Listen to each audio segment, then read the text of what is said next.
We are live. Hello and good evening, everyone. I warmly welcome you all to the fifth episode of GuruSangam 24-25 edition. I'm Dr. Tinku Bali and I'll be your moderator for this session. Now, the Guru Sangam program was initiated last year, and through this, we bring together distinguished teachers in every episode who lecture on a topic of their choice. Every lecture is detailed and in depth and is tailored to give the postgraduates a complete overview, both the theoretical and the practical aspects of the subject. So, this year we have a series of over 80 lectures through the next 2.5 months. And the aim of Guru Sangam is not only to educate, but also to elevate the standards of teaching all across the country and to help the postgraduates to excel. I'd like to, before we begin, I'd like to thank and acknowledge the chairman of Guru Sangam, Dr. Samar Kumar Basak, who's also the president of AIOS, whose constant encouragement has taken this program forward. I would also like to thank the program directors, Dr. Santosh Honavar and Dr. Manoj Mathur, who have meticulously designed and fine-tuned this program. So before we begin, I'd like to thank all our speakers and also our expert panelists who are here to give their comments and inputs at the end of the talk. It's indeed our pleasure and privilege to have such a host of eminent panelists this evening. So we have Dr. Rashmi Deshmukh, who is a consultant in the cornea and cataracts surgery services at the LV Prasad Eye Institute, Hyderabad. A keen researcher and translational scientist, her areas of research focus on refractive surgery, corneal ectasias, and corneal imaging. We also have Dr. Sujata Das, who's a faculty in the cornea, cataract, and refractive surgery services at the LV Prasad Eye Institute, Bhubaneswar. She's also the director of the Drishti Dan Eye Bank in Bhubaneswar. And amongst other research areas, her area of interest also includes corneal infections.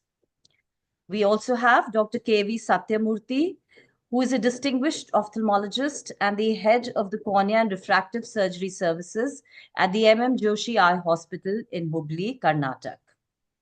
And we are privileged to have with us Dr. Vasanta ma'am, a very eminent and senior ophthalmologist, a specialist in cornea and anterior segment surgeries, and the former director of the Regional Institute of Ophthalmology at Chennai.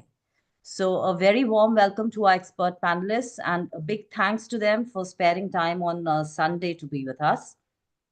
With that, I move on to introducing our first speaker, who is Dr. Pushpa Kumari. So Dr. Pushpa Kumari has been with us through the previous episode of Guru Sangam also, and it's a pleasure to see her again. So Dr. Pushpa Kumari is the additional CMO at the Ispat General Hospital under SAIL in Rourkela, Odisha. An alumnus of the Medical College Cuttack in Odisha, she got the Best Graduate of the Batch award. She went on to do her MS Ophthalmology from the MKCG Medical College in Odisha. She further trained in phacoemulsification at the Venu Eye Hospital, Delhi in 2012 and subsequently trained in oculoplasty at the LV Prasad Eye Institute in 2014. So she has a vast teaching experience behind her of 29 years, and she's been a faculty and thesis guide to the DNB students under her. Her areas of interest are cataract, oculoplasty, community ophthalmology, medical retina, glaucoma, and ocular surface disease. She's an avid presenter and has published in various national and state journals. And recently, she received the late Professor Nabendu Chaudhary Memorial ACION West Bengal Chapter Oration in 2022. So, warm welcome to you, Dr. Pushpa Kumari, and looking forward to your talk. She'll be speaking to us on corneal vital staining and its interpretation. So, this is a very, very important topic for the postgraduates, not only for them to know practically, but also as a long question in the exam. So, over to you, Dr. Pushpa.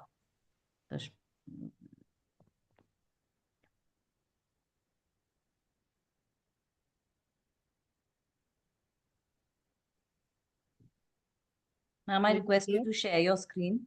Yes. Yes.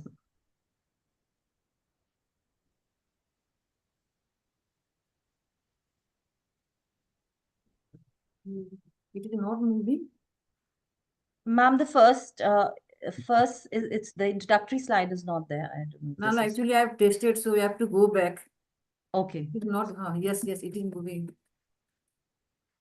Just take a few time. Sure, ma'am. This is my first slide. So very good evening to all and warm welcome for the Happy New Year. And I have got an opportunity to present again one very important topic on the platform of Guru Sangam. Actually, I thank all the team member of the Guru Sangam who has designed a so nice platform to showcase our talent. So, corneal vital staining and its interpretation. I thought how to say 30 minutes regarding this thing because it is very few slides. But still, I searched and tried to give judgment to this topic. There is no financial conflict and consent of the patient taken for the photo, and some photos are taken from the internet for teaching purpose. These are my outlines of presentation. So what do you mean by vital dye? So first I will clear some certain nomenclature. A dye that can be applied to living cells or tissue without killing its. So vital stain, ability to dye. So I am unable to see my lateral part due to this. So shall I cancel this one? Photo. So vital staining when living cell excludes the dye, that is negative, and when the dead cells take up the vital dye. So what is stain and dye? I am audible or not? Hello? You are audible. Due to Yes, slide yes. put, I am unable to see my slide. Ma'am, your slide is visible and you're clearly No, audible. I am not able to see my lateral right part, right side of the slide. So can you just shift that box? Just How to shift? you can just right click on it and just shift it. Yes, yes, yes, yes, yes, yes. Okay, thank you. So what is stain and dye? Topically used dye are called vital stain, which helps to visualize the tissue in living state. When that same stain is used intracamerally or intravenous, it is known as dye. As for example, fluorescein dye. So why vital dye are important? In the era of 21st century, when we are equipped with the all modern gadget, still we need vital dye. Just then why to know vital dye? Just because for the theoretical and practical purpose for the PG student? No, it is equally important for the everyone, for the general ophthalmologist. Why? Because it is a simple, inexpensive, and easily available in all clinical setup. And not only it stains, but it can be quantified and the pattern helps in diagnosis. It also helps in disease progression and to assess the monitoring the treatment outcome. And also in case of research purpose to know the drug toxicity or drug trial. So what should be the ideal property of a vital dye? It should be water soluble, the action should be reversible, it should be non-toxic and non-irritant, no interference with the vision, no pharmacological effect on the surface, selective staining of the tissue, which we want to know, no interaction with the other stains. Suppose we put simultaneously two stain, there should be no interaction and no staining of the contact lens and skin. But in practice, it is very difficult to get all properties of a dye. So what are the vital dye used for the cornea? So I have divided into two parts, that is topical, sodium fluorescein, lissamine green, and rose bengal. Out of these three, most commonly we use sodium fluorescein. For the intracameral purpose, we are using trypan blue. Why I have taken this trypan blue? Because we use trypan blue for the, in case of defects and dark, to stain the corneal layer. That's why I have included this trypan blue. So what is the anatomical and physiological basis of the staining? Before going for anatomical, a little bit of the anatomy, that there is a presence of the corneal superficial epithelium is covered by the tear film, and the superficial epithelium layer is covered by the macrovilli, which is coated by the glycocalyx. And there is a presence of tight junction, and there is a gap junction. So in health, these junctions provides the barrier function to the epithelium, and also due to our X, Y, Z hypothesis of the top and front, regularly the surface is, there is high mitotic activity of the surface, which provides the barrier function of the epithelium. So when there is a loss of epithelial tight junction, or there is a loss of gap junction due to some injury or trauma or any toxic epithelium, or there is a loss of glycocalyx, it gives rise to staining. Also in pathological condition like inflammation, edema, cell death, degeneration, or apoptosis or raised IOP give rise to altered barrier function and staining of the tissue. So little bit about the historical. In 1871, Bayer first described the fluorescein dye, and M. Straub in 1888 first used fluorescein for the vital staining of the eye, and in 1910 Berg used for fluorescein angiography. So what is sodium fluorescein? It is a yellow water-soluble dye-basic dye of xanthine series, orange-red in powder and yellow in solution. It is available in two forms, 2% fluorescein solution and fluorescein strip is 1%. So what is the amount of the dye contained in the strip? It is very important. So we must remember it, that is 0.6 to 1 milligram. The color changes with the pH. If pH is low, it is blue-green. If pH is high, it will appear yellow-green. So what is the appropriate time to see? So as soon as possible, and that too within 2 minutes. Otherwise, after some time, it will cause diffusion and it blur the finding. What should be the appropriate illumination? It is under white slit and maximum illumination under cobalt blue filters. So there are two types of fluorescein strips. One is modified fluorescein strips. Normally, in a fluorescein strip, the impregnated fluorescein dye is of 18 mm size. But where is in case of modified fluorescein strip, in case of dry eye, the amount of the dye will be very more in if we use normal fluorescein strip. So for that, it is shortened. It is produced by the Alcon company. So coming to the fluorescein sodium, what is the mechanism of fluorescein sodium? Any break in the epithelium that will lead to penetration of the fluorescein in the tissue, then dye may contact with the alkaline medium of the interstitial fluid, and that will cause the turn to bright green. So what is the excitation? It excites under the blue filter, that is the wavelength of 480 to 490, and the emission is at the wavelength of 525. So what is the use of Raton 47 and 12 filter? So by using the Raton 47 filter, it is almost incorporated in all modern slit lamp, which allow the blue light to enter so that proper excitation of the dye is occurring. And by using Raton filter 12, it blocks the blue light and only allows the green light. So proper visualization of the dye is seen. My slide is not moving.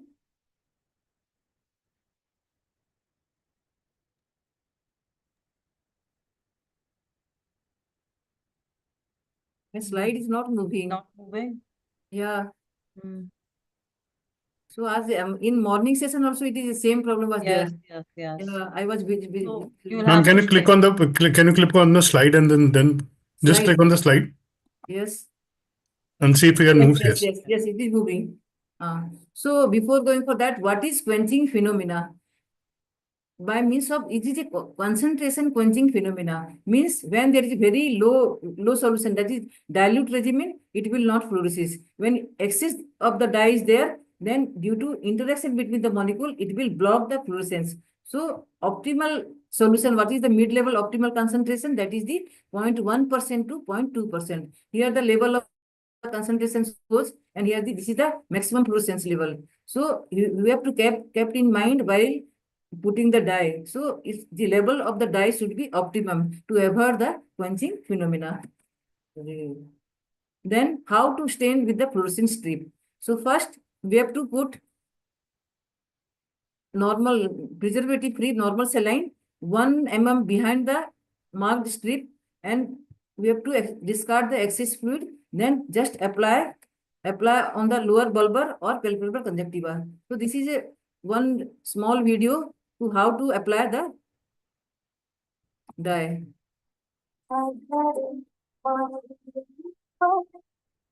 Here I am putting Paracan because I don't have normal distilled water at the outdoor. So we can put Paracan also. Ask the patient to look upward, and we will apply the filter over the lower conjunctiva. And ask the patient to blink several times to flow the excess dye. Then I will see under slit lamp under blue filter. This is a case of pseudophakic bullous keratopathy where it is showing the negative staining.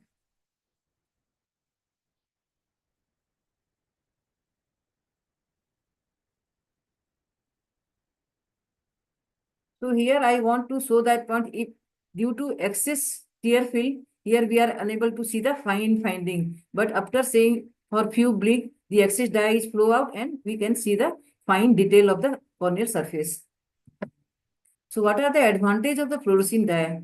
It is available in both strip and solution form, and there is no irritation and toxicity in even higher concentration.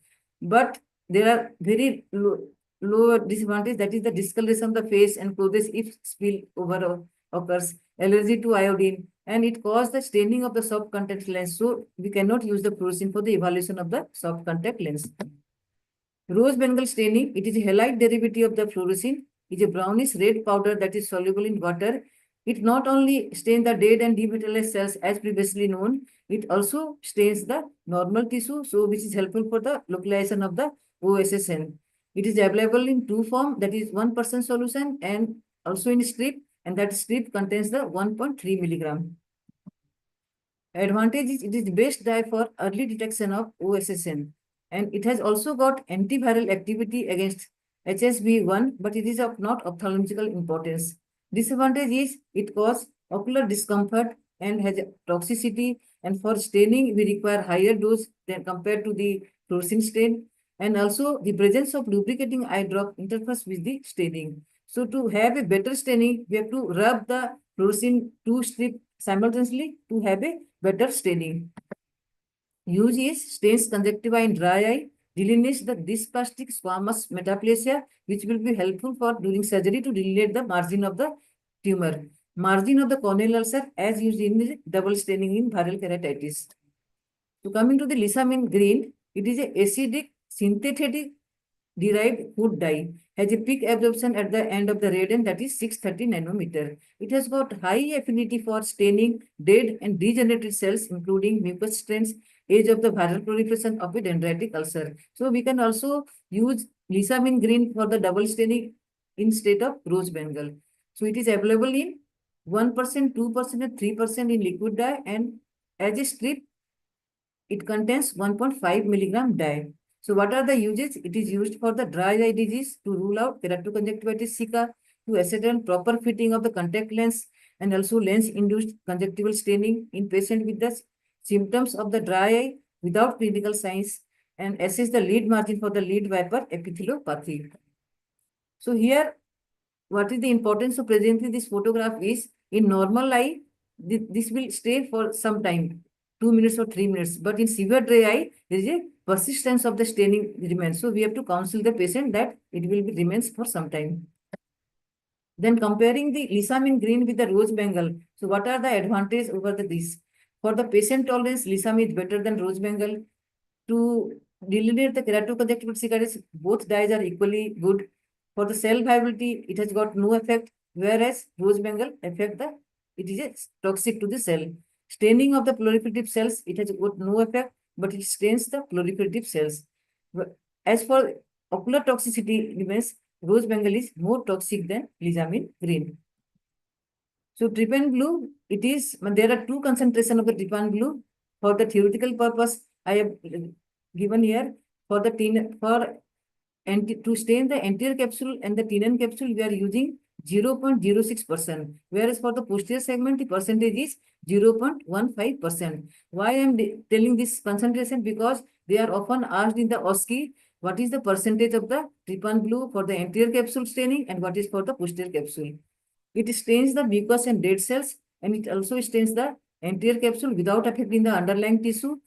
Selectively stain the tenon capsule, so it is useful during enucleation surgery. In the posterior segment, it stains the ERM, that is epiretinal membrane. So what are the uses? That is to stain the anterior capsule of the lens during cataract surgery, to stain and strip the descent membrane in the descent stripping endothelial keratoplasty, that is DSEK, aid in stripping the corneal endothelium from the donor button in DALF, to stain the tenon capsule after enucleation surgery, and for the posterior segment surgery to stain the ERM. So what is the suggested order of the application for the ocular surface assessment. First, you have to put fluorescein stain in a virgin cornea to assess the tear film breakup time and tear meniscus height, followed by assessment of the corneal staining, then Lissamine green staining, then rose bangle staining if at all it is required. Otherwise, we can avoid rose bangle staining. So what are the diluents and anesthetics? So it is very important. We cannot put anything to wet the fluorescein strip. So ideal is the preservative-free saline. Distilled water is not good because it is hypotonic. Carboxyl cellulose and hydroxymethyl cellulose, they are lubricant. They tend to coat the ocular surface, leading to masking of the subtle clinical finding.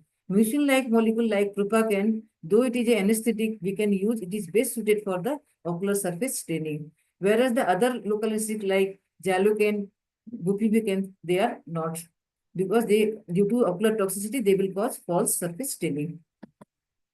Then, what is the proper time of observation? How to assess the staining? The timing of observation range from immediate assessment and leaving a gap of between 1 and 4 minutes from the time of the dye installation. Ideal timing for assessment would be around 2 minutes for the fluorescein, and we can assess the Lissamine and rose bangle even after 2 minutes. So, how to see the proper? So, we ask the person to ask, blink several times so that excess dye will be flow over and there will be even spread of the dye, and we can judge the staining in a proper way. To remove the excess dye, we will elevate the upper lid before examination to avoid excess dye leak over the cornea from the bulbar conjunctiva. So these minor tips we have to follow, otherwise we are unable to see the proper staining. This, what I have told, I think I have summarized in a table. So you can take a snapshot of this slide, which is very useful. So I have written what is the amount, what is the diluent, what is the quantity, technique, time of examination, and how, and under which illumination you have to see. So this is summary of the all three dye. So you must memorize this. What we should not do. So first, we should not stain cornea after any contact procedure. So we have to stain in a virgin cornea. Don't ask your assistant to put stain in eye, and you will see your phone, and then after some time you will see. So stain yourself and see yourself. Don't delay for examination, otherwise due to diffusion of the dye, fine detail of the lesion will be lost. So in nutshell, I will first tell what are the uses, then interpret in the next slide. So usage of the vital stain is, it is to assess the integrity of the surface epithelium, like epithelial defect, epithelial ingrowth.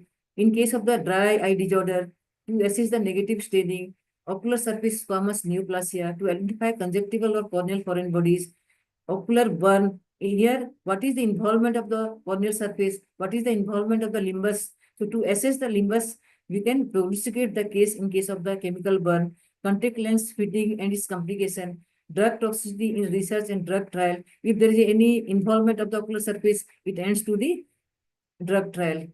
Besides ocular surface, there are the other uses of the vital stain, like we can use in case of the applanation tonometry, contact lens fitting, to assess the functional anatomy of the lacrimal passage, like nasolacrimal duct patency, and also there is a fluorescein dye disappearance test in case of the uncooperative in children. Assessment and repair of the canalicular injury to know the distal cut end of the canaliculus, and also in case of the anterior segment angiography. So few words regarding the scale. These are the commonly scales available to assess the staining, but no one is proper exact, because no gold standard method is still now there. Then how to grade? So depending on this following parameter, like extent, by dividing the cornea and conjunctiva into zone, somewhere it is divided in grading in 5 zone. Stain density based on the number of the staining spot, then confluence of the stain, like patches of the stain or confluence if it is more than 1 mm. Then other miscellaneous parameter like involvement of the pupillary area, presence of the filament. So commonly we are using von Wieserfeld score or ocular staining scores. In von Wieserfeld, we have divided cornea, nasal conjunctiva, and temporal conjunctiva. Each area is given 3 points. So maximum score is 9. If there is a more than or equal to 4, it is positive. Similarly, in ocular staining, there are 3 more points are added like this. Patches of the confluent staining, it is given 1 point. Staining in pupillary area, 1 point. And 1 or more filament given 1 point. So total 9 plus 3 is 12. So maximum score can be 12. Other is for the cornea is that is CCLRU for the contactless assessment. Here they are giving the size depending on the size of the staining, that is micropunctate, macropunctate, confluent, then when it is more than 1 mm. Other is that is global staining score. Here they are giving some number score 0, 25, 50, 75 and 100 depending on the size. One more is Oxford grading system for the dry eye. Here again they have in the panel of the A, B, C, D, E, F, G. So coming to the interpretation of the vital staining. So before, on which parameter we will stain. So how to interpret staining? So before going for that, we must know certain nomenclature terminology like positive and negative. What do you mean by the positive? If stain taken by the diseased tissue, it is positive. The arrow is showing. Negative is not absence of the fluorescent stain. It is negative or pulling is when lesion made prominent by the providing contrast without taking stain by the tissue is negative staining. As here, the arrow shows the negative stain. So what are the examples for the negative staining? The negative staining occurs when the dye runs off from the elevation. So best example is mild corneal irregularities from the epithelial basement membrane dystrophy and SND membrane, and also in pseudophakic bullous keratopathy, an early case of acanthophoma keratitis. To see the tear breakup time, it is an example of negative staining. Also Seidel test. And to differentiate between the fold and stria in the lamellar, anterior lamellar corneal graft, if there is a negative staining, it will indicate it is a fold. If there is a no staining, no negative staining, then it is stria, because fold lies on the superior surface and stria lie on the inferior surface of the graft. So what should be the character of stain? How to describe the character of stain? So pattern, position, depth and grade. Regarding the pattern, it should be either it is a focal, diffuse, punctate, polished. Then again position, I have written here ISNT. There is total 5 position. So according to while we are describing the disc in the glaucoma, inferior, superior, nasal and temporal, and depth superficial and deep, grade mild to severe. So how to document? So in the era, if we can photograph it, it is very good. But I have tried my best to draw myself. So there is some difficulty. So always draw corneal diagram separate from the normal diagram. For the staining, we have to draw separate diagram in a frontal or coronal diagram. This is the epithelial abrasion. This is the epithelial abrasion. This is the fine punctate dot. And here, this is the lesion by the rose bangle.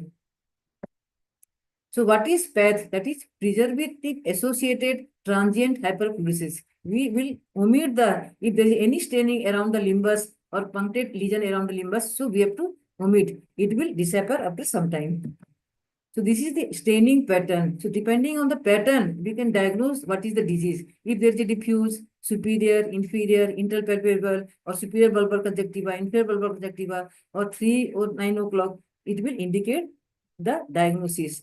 Like inferior 1/3 of the cornea, so it will indicate there is a lid margin disease, keratoconjunctivitis, any trichiasis, MGD. If upper 1/3 of the cornea, then upper lid pathology like allergic, vernal keratoconjunctivitis, or lodgement of any foreign body, or large papillae. Interpalpebral lesion, mostly middle 1/3 of the cornea, it is diagnostic of dry eye disease.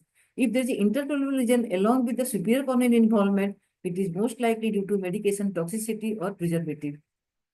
Whereas in case of conjunctival staining, if there is superior bulbar involvement, is that it indicates towards the superior limbic keratoconjunctivitis. If there is inferior, it is mostly due to drug toxicity or conjunctivochalasis. Drug toxicity, why? Because lodgement of drug is in inferior part of the conjunctival cul-de-sac. Temporal for the Morixella angular conjunctivitis, nasal side for the ocular secretorial pemphigoid and canaliculitis. Here, I want to show what is the difference between how can we, by seeing the staining pattern, we can diagnose. If there is a fine punctate superficial erosion, we can know it is a viral keratitis. By seeing the large stuck on appearance over the cornea, it will indicate about an elevated from the surface, we can know it is a microsporidial keratitis or adenoviral keratitis. Here, in case of the viral keratitis, by seeing the dendritic corneal ulcer, it is very, very significant. No need for going for any test. It is 100%. This is dendritic corneal ulcer and this is the geographical ulcer. That is for the corneal abrasion. Then presence of this linear abrasion throughout the surface of the cornea indicate about the some lodgement of the subtarsal foreign body. Most commonly in our area, we are finding the hair of the caterpillar. So I am getting lot of cases about the caterpillar hair. So this, by seeing the linear abrasion, it is 100% diagnostic. This is the large epithelial defect. Then corneal ulcer, in corneal ulcer, dye is used for documentation and to show the person also and patient, and also to know the what is the progression, whether it is healing or progressive, and amount of treatment also. Here, neurotropic corneal ulcer, there is a large epithelial defect, and after some time it is shrinking in size. So there is a healing. Similarly, in Pythium corneal ulcer, the upper diagram A and B, the ulcer is healing, and lower diagram is ulcer is progressive. So here we have to see whether there is a involvement of limbus is there or not, because we often confuse Pythium corneal ulcer with the fungal. In fungal, there is no involvement of the limbus, but in case of Pythium, it is a parafungus. So here involvement of the limbus is earlier. In chemical injury, to assess the ocular surface and involvement of the limbus, which prognosticate our outcome. So it is very good tool to assess the ocular surface in chemical injury. So double staining. In double staining, the viral keratitis, we think that what is double staining? We often say answer in case of viral staining, viral keratitis, the floor is stained by the fluorescein and margin by the rose bengal or lisamin. But also there is a one terminology for assess the dry eye. We can use two dye, one for the cornea and one for the conjunctiva. So fluorescein and lisamin green. So double staining in two cases. So here OSN delimiting the surface by the rose bengal. Sidil test, which is showing the negative. So it will indicate there is any perforating injury or leaking blade. To know the optimal contact lens fitting, if there is a central dark area, it is a flat fit. If there is a central color area, so it is a steep fitting. If it is bullseye-like appearance, then it is a acceptable fitting. To have a appliance and tonometer, so it is the first A diagram is the proper. So we have proper thickness and proper amount of the dye is important to have a normal, to know the exact pressure, intraocular pressure. To evaluation for the eye dry, first we have to take the tear meniscus height, then TBUT, then staining. It is very important to evaluate the functional anatomy of the nasolacrimal duct by doing fluorescein dye disappearance test. Why it is more important? Because we are comparing the anatomy with the normal. So we put fluorescein dye in both eye, and after 5 minutes we say. So often we are confusing. What do you mean by the FDT negative and what do you mean by positive? So if dye passes, then it is negative. If dye persists, it is positive. Also similarly for the anatomical function, FDT tell the functional anatomy of the drainage system, but Jones dye test, it differentiates from the functional and anatomical passage of the lacrimal drainage system. Other use is to localize the distal end of the torn calculus while repairing the torn cannuculus, and also during DCR to locate the flap of the sac between the anterior and posterior. How to prevent the contamination? Often pseudomonas is a common contamination of the fluorescein solution. So to prevent it, we have to use the preservative. Best to use is fluorescein strip. Little bit about the mask line score, which is used in the MGD. So it is a very good tool, fluorescein vital dye, to assess the MGD disease, megomatis. So the little bit about the mask line. To conclude, corneal staining remains cornerstone of the basic eye examination procedure. It is a cheap and easily available. Exact amount and timing to observe staining under proper illumination is very important. Pattern of staining leads to diagnosis and management. So it is a very good tool. But we need universal standardized scoring system to have a universal grading system. Little bit about some few questions related to stain for the PG. So you may often ask, what is the amount of dye in strip? What filter is used? what is quenching phenomena, what is double staining, what is negative staining, how and when to visualize for the staining, what are uses of the vital dye besides ocular surface uses, what diluents to use, most common contaminant of the fluorescein solution and how to prevent. Out of this vital question and what question I have given, you are surely getting 1 or 2 questions in your OSCE in phylum examination in DNB properly. I don't what about the other question, but in DNB, last time I have gone as an examiner and they have minimum 2 questions from the vital dye. So this is a silver blue strip. So there is a blue stain to know the proper what is the amount of the weightage. So what is the name of that blue dye? I left it for the panelist because I don't know. So thank you very much for the kind listening. Thank you, Dr. Pushpa Kumari ma'am, for that very, very complete and so well illustrated. Your talk was so well illustrated with pictures and videos. I particularly like the video where you showed the practically how fluorescein staining should be done. And you very, very well highlighted some key points like the fluorescein strip should not be wetted with artificial tears, the timing at when to see the staining, that staining should be documented every time you stain the cornea, either by pictures or photographically. And to top it all, the questions that you showed in the end, I'm sure they're going to be a treasure trove of information for all our postgraduates. Thank you, ma'am, and congratulations for a brilliant talk. Thank you. Thank you. So with that, we move on to the panelists. And I'd first like to invite Dr. Rashmi Deshmukh for her comments or any, any points that she would like to add or any perspectives she would like to share. Dr. Rashmi Thanks, Deshmukh. Dr. Tinku. Yeah, I would agree that it was a very comprehensive talk and all the dyes were very well covered with a lot of pictures for the postgraduates to understand.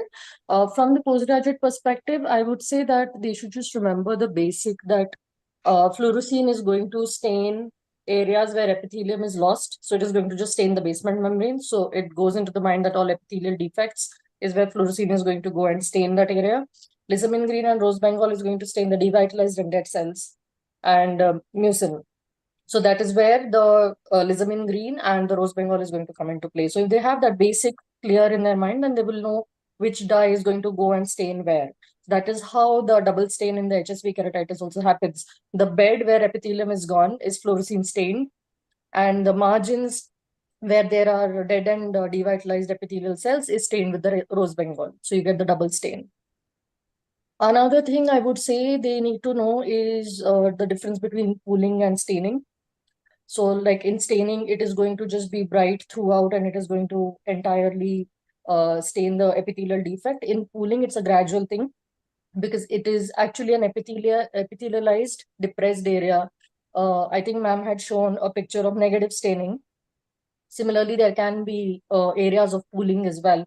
So that needs to be differentiated, especially in places where there is corneal thinning, like Dellens and things like that. And I would say third thing, which is important, is when we are talking about TBUT. So there was a point when we were talking about the tear film height and the TBUT measurement using the fluorescein stain. So when they are measuring the TBUT, it always has to be a random spot on the cornea. If it is the same spot where the breakup is happening on the cornea, then they need to look at whether there is a localized focal corneal irregularity in that area. Because usually when TBUT is there, it has to be a random breakup spot. So those would be the things that I would add from my side in this. But overall, everything very well covered. Thank you so much. Dr. Sujata, would you like to add on to this? Very extensively described. I'll add few more points. One is regarding lamellar surgery is mostly used for DMAC now. So DSEC, you just use this trypan blue dye to score the descent membrane because it's make the visibility better. But the DMAC, it is used extensively. Initially, we were scared to use trypan blue because the endothelium will die. But in the DMAC, preparing scroll as well as preparing the host plate to remove descent membrane, it is used. Another use in the dry eye is nowadays you see the lacrimal gland. Rather than putting in the conjunctiva, you ask the patient to look down and elevate the upper lid and drape with the fluorescent dye. You can see the ductule. So you can document also in the follow-up visit how many ductules are actually with the secretion. You can see the secretion coming. So that is another use, the recent use of the fluorescent dye. And otherwise it is extensively. I think this 2 point, and like Rasmi described, we should able to differentiate between staining and pooling. Dr. Sujata, how far do you use lissamine green? I mean, do you still use rose bengal, or would you prefer to use lissamine green now that they have the same characteristics, they stain the same, they give you the same information, and lissamine is less irritant. So have you now moved Yeah. to lissamine instead of Yeah, rose bengal? mostly yes, Lissamine green. I'll prefer Lissamine green more than Rose Bengal. Thank you. Unless it's like a oasis, and Mhm. I'll prefer Lissamine green. Dr. Samrat, the same question to you. Can I Is add? there some absolute indication where you would like to use rose bengal as opposed to the other dyes? Or lissamine green works just as well? Dr. Samrat, Samra, you you're, are on. you're muted. Suppose you have a yellow filter.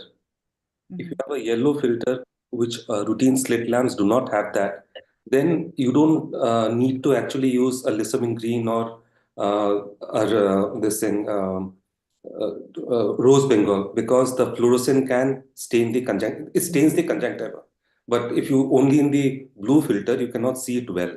But as most of the slit lamps don't have, to stain the conjunctiva, you need to have either a lissamine green, which we are using much more nowadays, easier to stain than the rose bengal. So when you ask that whether you really need to use one or two, you still need to use both to see the conjunctiva. But if you have a yellow filter, then only fluorescent would do. I think the Japanese people have, they are diagnosing dry eye types only by using fluorescent, and this thing. They are not even doing Shermer's or phenol red. That's the only point. Okay. And which is the classification system like that was mentioned in the talk, that there's a plethora of classification systems. So do you use a particular system, or it's just, or you use a mix and match of? Dr. Samrat? Oh, I stick to one. I stick to the Sjogren one, the Sjogren panel, because that is very simple. And just, you have one, two, three. And if you have, it also takes into account filaments, takes into account punctate, macropunctate layers, stains, and also stains on the pupillary plane, the pupillary area. So that, helps us to understand the visual symptoms. So if you have a lot of SPKs, macropunctate lesions in the pupil, then the vision blurs. So when a patient with a dry eye complains of blurring of vision, in addition to the tear film, these lesions on the pupillary area also play a role. So I don't use the other ones. And it is better to use a single one, so that your numbers are always consistent in follow-ups. So I prefer the Sjogren panel. It is simpler. Thank you so much. Dr. Vasantha ma'am, would you like to put in your perspectives on this topic? At the outset, I thank GuruSangam people for organizing such a great program. I'm going to the YouTube and listening, because in medicine there is no end to learning, and so I appreciate this move. And I was wondering how Pushpa Kumari is going to talk for half an hour on this topic, but she has really covered a lot. In our most of the points have already been covered. So only one thing I want to add: in when we were students, we were using fluorescent solution, but there is a very good chance for infection, especially Pseudomonas infection with fluorescent solution. And that is why we have switched over to these strips, which are very helpful. And I also want to add, there is nothing like examination-based question. That is what I used to tell my students even now. See, what you have to know, that only we are teaching. Like whatever Dr. Pushpa Kumari said, taught now, is very, very important for all of us, not just exam-going students. Thanks. Thank you. Thank you, ma'am. So with that, I thank Dr. Pushpa Kumari again and congratulate her on her talk. And I thank the panelists for their inputs before we move on to the next topic. I'll just share my screen.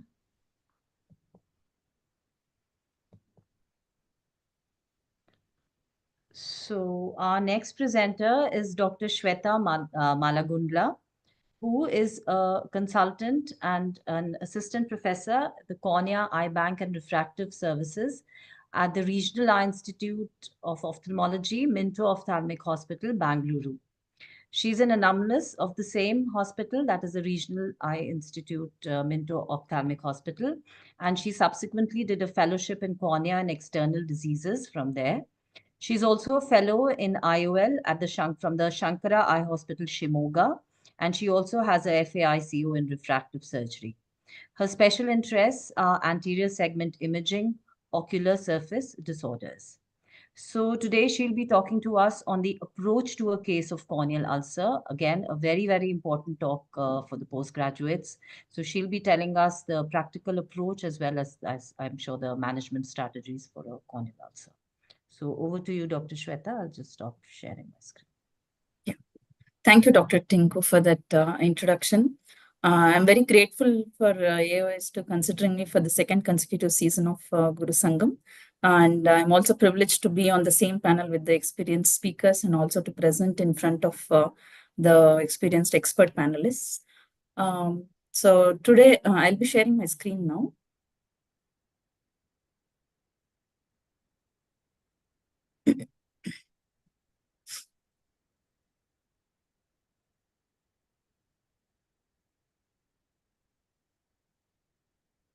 So this topic approach to a case of corneal ulcer was chosen because it might be, I mean, it is important in a day-to-day setup and also important for a trainee and also even after that. So it might be asked as an analytical question in your exam papers, but very important in your day-to-day practice. So I would like to keep this talk as much as practical as possible because there are so many handouts, there are so many manuals which cover what are the things that you have to do in a case of corneal ulcer, the examination format, everything is there. But whenever a patient approaches to you in your cornea clinic, what are the things that you're going to do and how do you progress, how do you further the management approaches? So my talk will be, the overview of it will be history taking, clinical examination, sorry for the spell check please, clinical scenarios and also the management part. So history. As you all know, history taking is an art. So the more chair time we spend with the patient is where we get maximum details. So it is not just, okay, there is a history of injury with vegetative matter. Chalo, this is fungal and we put natomycin. So it doesn't end there. So we have to know in detail history taking as in any other general medicine or general surgery. We also have to give a lot of chair time in history taking, especially in a case of corneal ulcer, because to include duration, what is the duration? So sometimes the history might be varying when a postgraduate takes history and also when a faculty takes history, because maybe the chair time and also take the patient into confidence. That is the most important thing, so that they reveal more and more details to you. And you don't have to worry too much on the laboratory or diagnostic investigations, which the history can give. So the duration, whether it is acute or subacute, or is it a recurrent ulcer, and acute history usually goes in favor of bacterial keratitis or a viral keratitis. Subacute or a chronic or an indolent course gives points more towards fungal keratitis. And the severity of symptoms, more in viral, as we all know, it is more in viral than in bacterial and in a fungal course. So the art lies in asking the right questions. So the first picture is that of the importance of occupation. So is he a welder by occupation? So you give importance to each and every aspect in history taking. So is he a welder who is more prone for a recurrent corneal foreign body, or he has this foreign body every now and then? So he might not actually go to an ophthalmologist. So there might be unscientific methods of foreign body removal, which can result in mixed infections. The second one is there a history suggestive of chronic dacryocystitis? How you can ask this history is, a patient might not tell all the time. He might tell there is watering or there is not watering, or this watering might not be very significant. So this, of course, you can see when you're examining the patient, but you can ask the patient whether the eyelids stick when he gets up in the morning. Is there any discharge? Give little time in digging the history more. Here itself, you can get a diagnosis of the organism if possible. So are we pointing it towards pneumococcus? Or are we dealing with a compromised cornea, something like this, a bullous keratopathy or a neovascular glaucoma? The patient was not seeing with this eye all this while. He is not bothered about the vision. But over this compromised ocular surface, he has developed a corneal ulcer. So this can be because of gram-positive cocci, or it can also be a fungal infection. So what the patient is more bothered about is here relief from symptomatic relief rather than vision. So we should be concentrating more on that. So we also ask history of prior received treatment, especially if yours is a referral center. What is the treatment that the patient has already got? Was it a monotherapy with a single antibiotic, or is it a fortified antibiotic? If so, what are the fortified antibiotics? Whether culture has already been done? Is the organism already been isolated? Should we change the antibiotic? That plays a very important role, because most of the times if we skip this history, we'll be repeating the same investigations again and again, causing more burden, both economically and also psychologically on the patient. So has the patient is using is there a use of topical steroids in this patient? So this can predispose to a fungal corneal ulcer. And what is the immunological status of the patient? Diabetes, HIV, and some other specific conditions like post-renal transplant immunosuppression. The patient might not tell you that I am a post-renal transplant because of many reasons. So he might not consider it significant for the development of a corneal ulcer. How you can ask the history is, are you taking any medications for any systemic illness in you? So that might be one leading question that we can ask. So special importance to history of contact lens wear, especially patients, these are young patients, seeing patients, there's no cataract, nothing, everything is fine. So vision is improving with contact lenses to 6/6. So these patients suddenly develop an ulcer. So you have to spend more time with these patients. What is the protocol that they follow? Are they following hygienic standards? And the type of lens that they're wearing. If it's an extended wear cosmetic contact lens users, they're usually prone for gram-negative infections. And therapeutic soft contact lenses usually gram-positive, mostly streptococci. So after taking a thorough history, before going into examination, we have to understand the pathophysiology of the development of an ulcer. Though this might not be a part of the ulcer when you're sitting in the chair and seeing a patient, but this has to be understood, because this helps you in the diagnosis and also in the management. So are we dealing with a very virulent organism, or are we dealing with an compromised ocular surface? Or is it both, or is it none of them? So there is a tussle between these two, the active infiltration and the host defense of the ocular surface. For example, if we look at the virulent factors of the organism. So first thing is a corneal epithelial breach in most of the cases in the development of a corneal ulcer. So how has the breach occurred? Is it because of an injury, or was it a spontaneous breach? And is there a biofilm formation?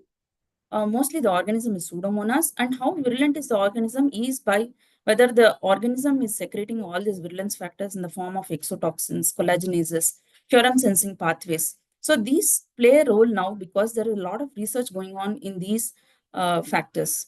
And also understand the host defense mechanisms.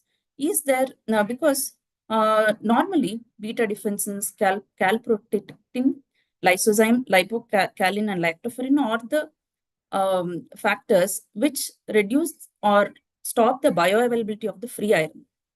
And glycocalyx, like mucin, mucin 1, 4, 16, prevent the bacterial adherence. If there is a compromise in any of these, so the host ocular surface is compromised. So an imbalance in this, or a tussle in these, results in a corneal ulcer. So we have to understand what is happening in the eye. Is it the organism that is more virulent, or is it the surface which is more prone for an ulcer? So if you look at the dictionary definition of an infiltrate, what is an infiltrate is to enter or become established in gradually or unobtrusively for subversive purposes. So sometimes we'll be in a dilemma whether that lesion, is it sterile or infectious? So what constitutes an infiltrate is mostly it is polymorphonuclear neutrophils and live proliferating pathogens, or one of these. So an infiltrative pattern accompanies every infection, and a stromal loss in corneal ulceration has often an infectious component. So we cannot outrightly say sometimes whether this is a sterile infiltrate or an infectious infiltrate. So we have to look at various other factors, which I'll be describing later. So what results in infiltrate? As we already know, it is basically the immune response of the patient. So which is a basic knowledge of immunology. It can be innate or adaptive. Innate in the form of, all this while we were not very sure what was responsible for this innate immunity, but of late there has been a lot of research in the toll-like receptors and their role in innate immunity, and adaptive immunity in the form of B and T lymphocytes. So these toll-like receptors are the one which receive these bacterial proteins or factors, the virulence factors. So they are the ones which actually induce this inflammatory response. These are the toll-like receptors which are present, which are responsible for innate immunity. TLR1, 2, 3, 4, 5, 6. So all these cause a cascade of reactions which cause all these inflammatory infiltrates. So clinical examination, there are prescribed formats in many manuals, as I've already told, but there are few factors which you have to see practically when you're examining a patient. In addition to looking at the location, the margins of the infiltrate, what is the density of the infiltrate, what is the color, size, what is the coexisting inflammation, is there a hypopyon? This is all about cornea, but whenever there's a corneal ulcer, as our professor always used to tell, it is not just the cornea that you're seeing. It is also the patient that you're seeing. It's not just the right eye corneal ulcer that you're seeing. You have to see the right eye eyelids, adnexa, the other eye, and also finally the patient. So look for meibomian gland dysfunction. How are the lids? Is there any blockage in the lids? And is there any erythema of the lid margin? How is the lacrimal sac area? Are you missing a mucocele there? Or is there a DCR scar which has failed and has caused an infection now? Is the lid closure adequate? Always place the patient on slit lamp and see from below. Put a torchlight and see from below if the lid closure is adequate, especially in patients who are hospitalized in ICUs and patients with thyroid ophthalmopathies. So they might end up, and a very prominent proptosis. So look for all these factors, whether the lid closure is adequate. Avoid the upper lid to look for foreign body. And is there any pterygium or a flicton to look for Dellen effect? And is there a secondary bacterial infection upon viral keratitis? You can ask the patient whether he had recurrent episodes of redness, whether was there an opacity, pre-existing opacity before the development of this particular episode. That gives a clue whether patient had a viral keratitis. So is this a secondary bacterial infection that has developed over a viral keratitis is also a possibility. So clinical examination, mandatorily always look for the other eye, because these corneal ulcer patients, most of the time, consider them as one-eyed patients. So it is based, unless and until that ulcer is healed very well, it has healed with a very faint scar. The possibility of the patient seeing with that particular eye, we do not know how the ulcer progresses in course of time. So the other eye evaluation is very important. Dry eye evaluation is a must in all cases of corneal ulcers. Dry evaluation of the other eye, very important. Is there a spheroidal degeneration in the other eye? Probably that would have caused, you can look for the location of the spheroidal degeneration in the other eye. Probably the location of the ulcer is also the same in this particular eye because it is symmetrical. And if it's a primary spheroidal degeneration, so it is symmetrical. And because of the epithelial discontinuity and epithelial erosions, it could have developed, caused a corneal ulcer. So is there a spheroidal degeneration there? And maculocorneal dystrophy, because these patients, of course, probably this was the only seeing eye, or because of the epithelial involvement in the maculocorneal dystrophy, it can cause epithelial erosions and further predisposed to ulcers, mostly fungal ulcers. And fundus evaluation, especially in diabetics, because we have to take this opportunity to screen the fundus of the other eye in diabetic patients, look for any retinopathy, or we'll be missing a chance to treat the retinopathy in the other eye, which is mostly the seeing eye for his future. So fundus evaluation is a must in all patients with diabetics. So these are the things that we routinely do for the other eye. dry eye evaluation and fundus evaluation is a must. So this is the format that we regularly follow. After you have taken the history, understood what is there, you have examined, now is the time to document it. Documentation is very important because you'll be seeing the patients in at a very close follow-up. So there are various methods of documentation. This is a traditional method where this is a cornea sheet that we follow in our hospital, where there is a patient profile here in an occupation who has recorded it, at what time, date, all that is there with the vision at presentation, and slit lamp findings. So in here you can see that in addition to the corneal findings, importance is given to lids, eyelashes, the tarsal conjunctiva, fornical conjunctiva, bulbar conjunctiva, episclera, sclera, anterior chamber, iris, pupil, lens, and vitreous. So all these columns has to be filled up. So if you follow the format, you will not be missing out on the findings. So look for example, if it is a case of shield ulcer, you have to avoid the lid and see how is the tarsal conjunctiva. Is there a GPC there? So not just treating an ulcer, you have to avoid this lid and see, is there a foreign body there? Is there a tarsal foreign body there? So we have to mention it.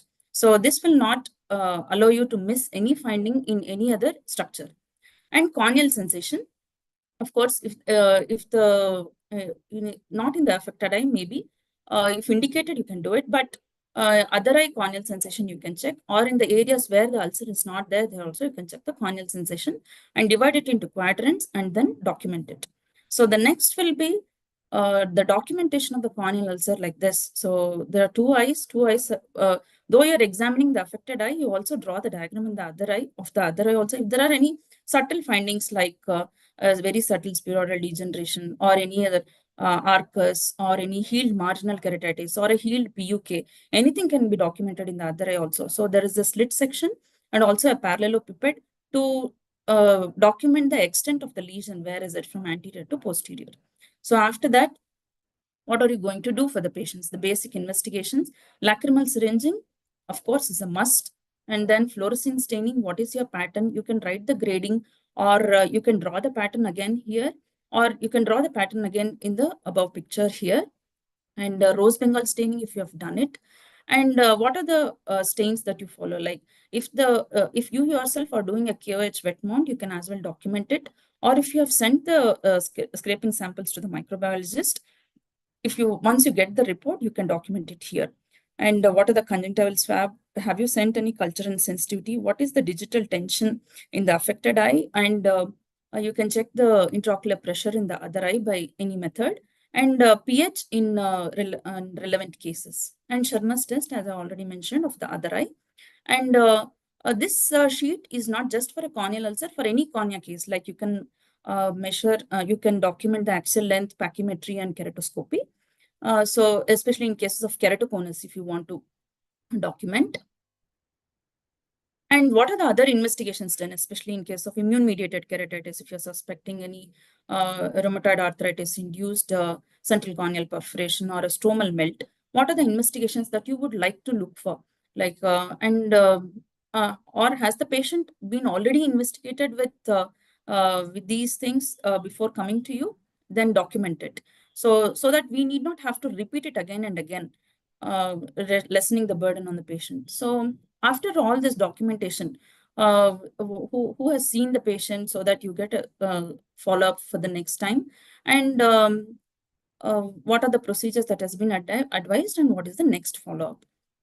So of course, this was the traditional way of documentation, but the way of documentation has changed now and it is emerging. But this would be the way that a postgraduate should be doing it, because you will not be missing any finding like a single vessel or a single lipid keratopathy or something like that. Any small finding also will not be missed. So the newer emerging ways of documentation are this. So a single patient with a corneal ulcer, you can document just by taking serial photographs.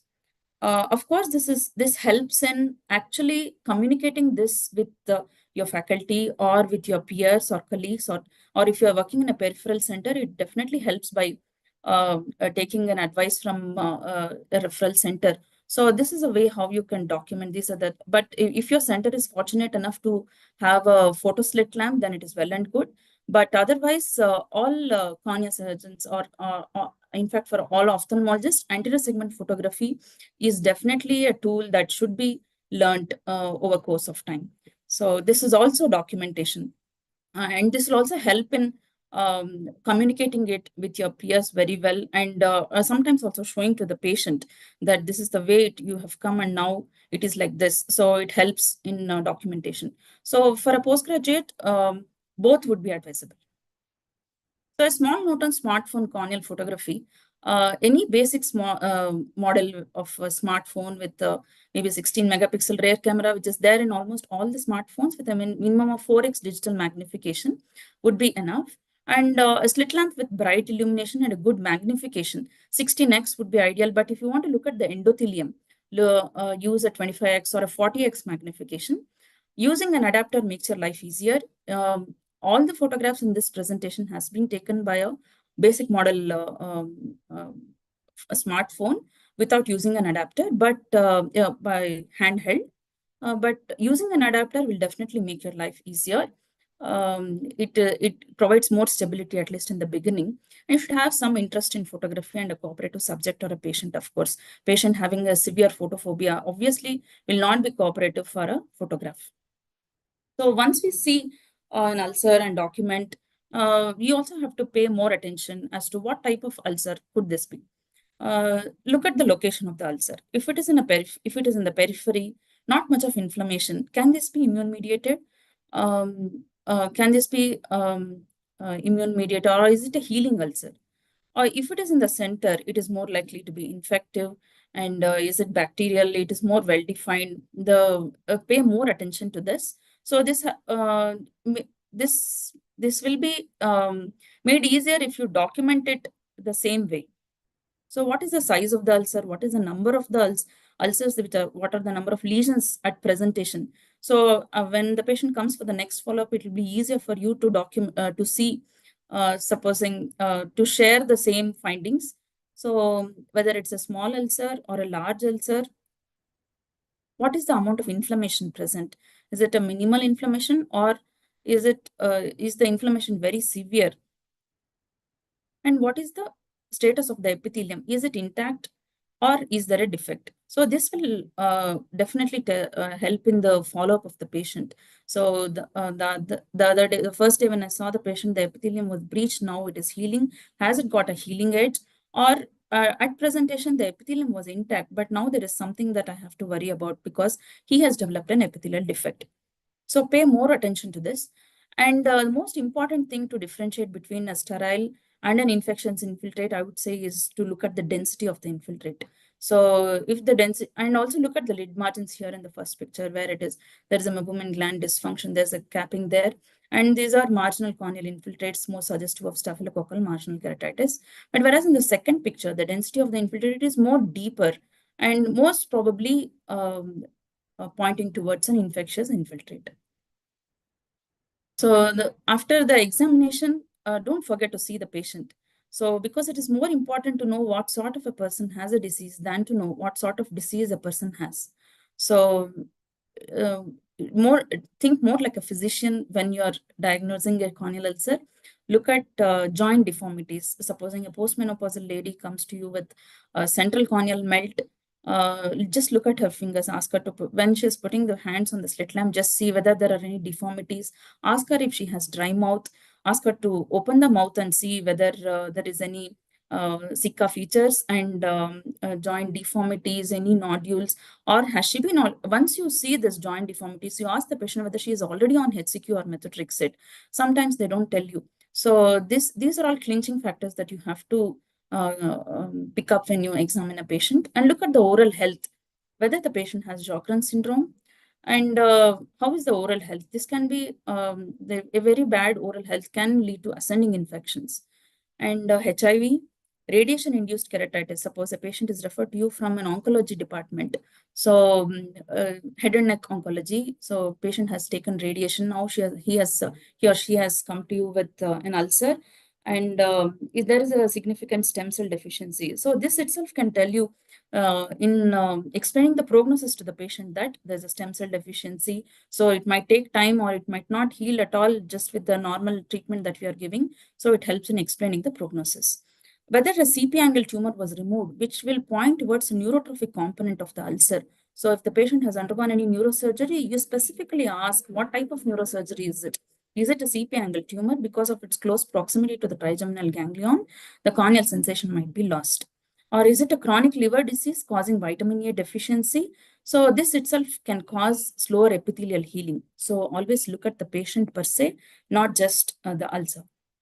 So here is a case that I would like to present. This was a patient referred from a peripheral health center, primary health center. Looking at the clinical picture, it was diagnosed as fungal keratitis there, but KOH was negative in their center.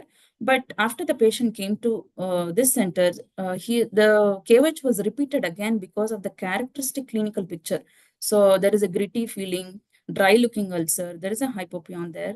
So the repeat KOH was again positive. So just one report will not should not deter you from starting an antifungal, like in any dengue illness. So you are sure that the clinical signs are dengue, but you don't want to shy away from dengue treatment just because the dengue antigen is negative. So the same way, though the clinical suspicion is very important, as in any fungal ulcer, it is mostly the clinical diagnosis. So if you're suspecting fungal ulcer, repeat the KOH and see and start antifungal treatment. So at 1 week, again, there is a progression of the ulcer and there is worsening. And at 2 weeks, there was a total corneal melt. So we're at a loss at what organism is this. So when we took the patient for therapeutic penetrating keratoplasty, the corneal button was sent for culture, and the culture and sensitivity revealed Escherichia coli. So it is probably a mixed infection that we were looking at. So always relook at the diagnosis. Don't hesitate to relook at the diagnosis. So this is fungal. Why is it melting so fast within 2 weeks? Because it is known that fungal ulcers progress very slowly, but there are definitely chances of mixed infections. So always keep your mind open in diagnosis. So what are the challenges in diagnosis? As has already been excellently described by Pushpa madam, like what can be masquerades like pythium. So this fungus can mimic nocardia. Early fungal keratitis can mimic a viral dendritic ulcer. A small viral dendrite and an early fungal ulcer is difficult to diagnose. So these are quite challenges for a beginner and also for an experienced cornea surgeon. So more chair time with the patients, ask the history again and again, and keep the patient under a close follow-up. Chances of mixed infections and an availability of a laboratory setup and trained personnel to handle ocular specimens. Culture yield, there can be a time delay, there can be false negatives. So always correlate clinically and a delay diagnosis. So special considerations for infiltrates in contact lens wearers. What are the risk factors in contact lens wearers? The contact lens wear itself, the preservative toxicity, corneal hypoxia, staphylococcal immune response, poor hygiene, and other infectious etiologies. So in contact lens wearers, age less than 25, these are the certain risk factors which are known to cause corneal ulcers in contact lens wearers. So in contact lens wearers, these are the plethora of scenarios that are possible. It can be a frank microbial keratitis or contact lens associated induced acute red eye, or it can be a contact lens peripheral ulcer or an infiltrative keratitis. So these patients have to be kept under very close follow-up,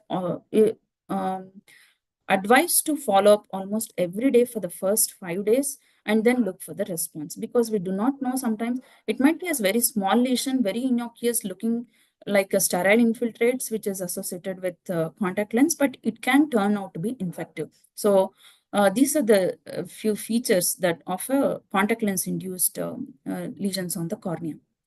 And in post-refractive surgery, fortunately, the incidence of non-infectious keratitis is higher than infectious keratitis in post-refractive surgery. It is around 0.02 to 0.08% in PRK and 0 to 1.5% in LASIK.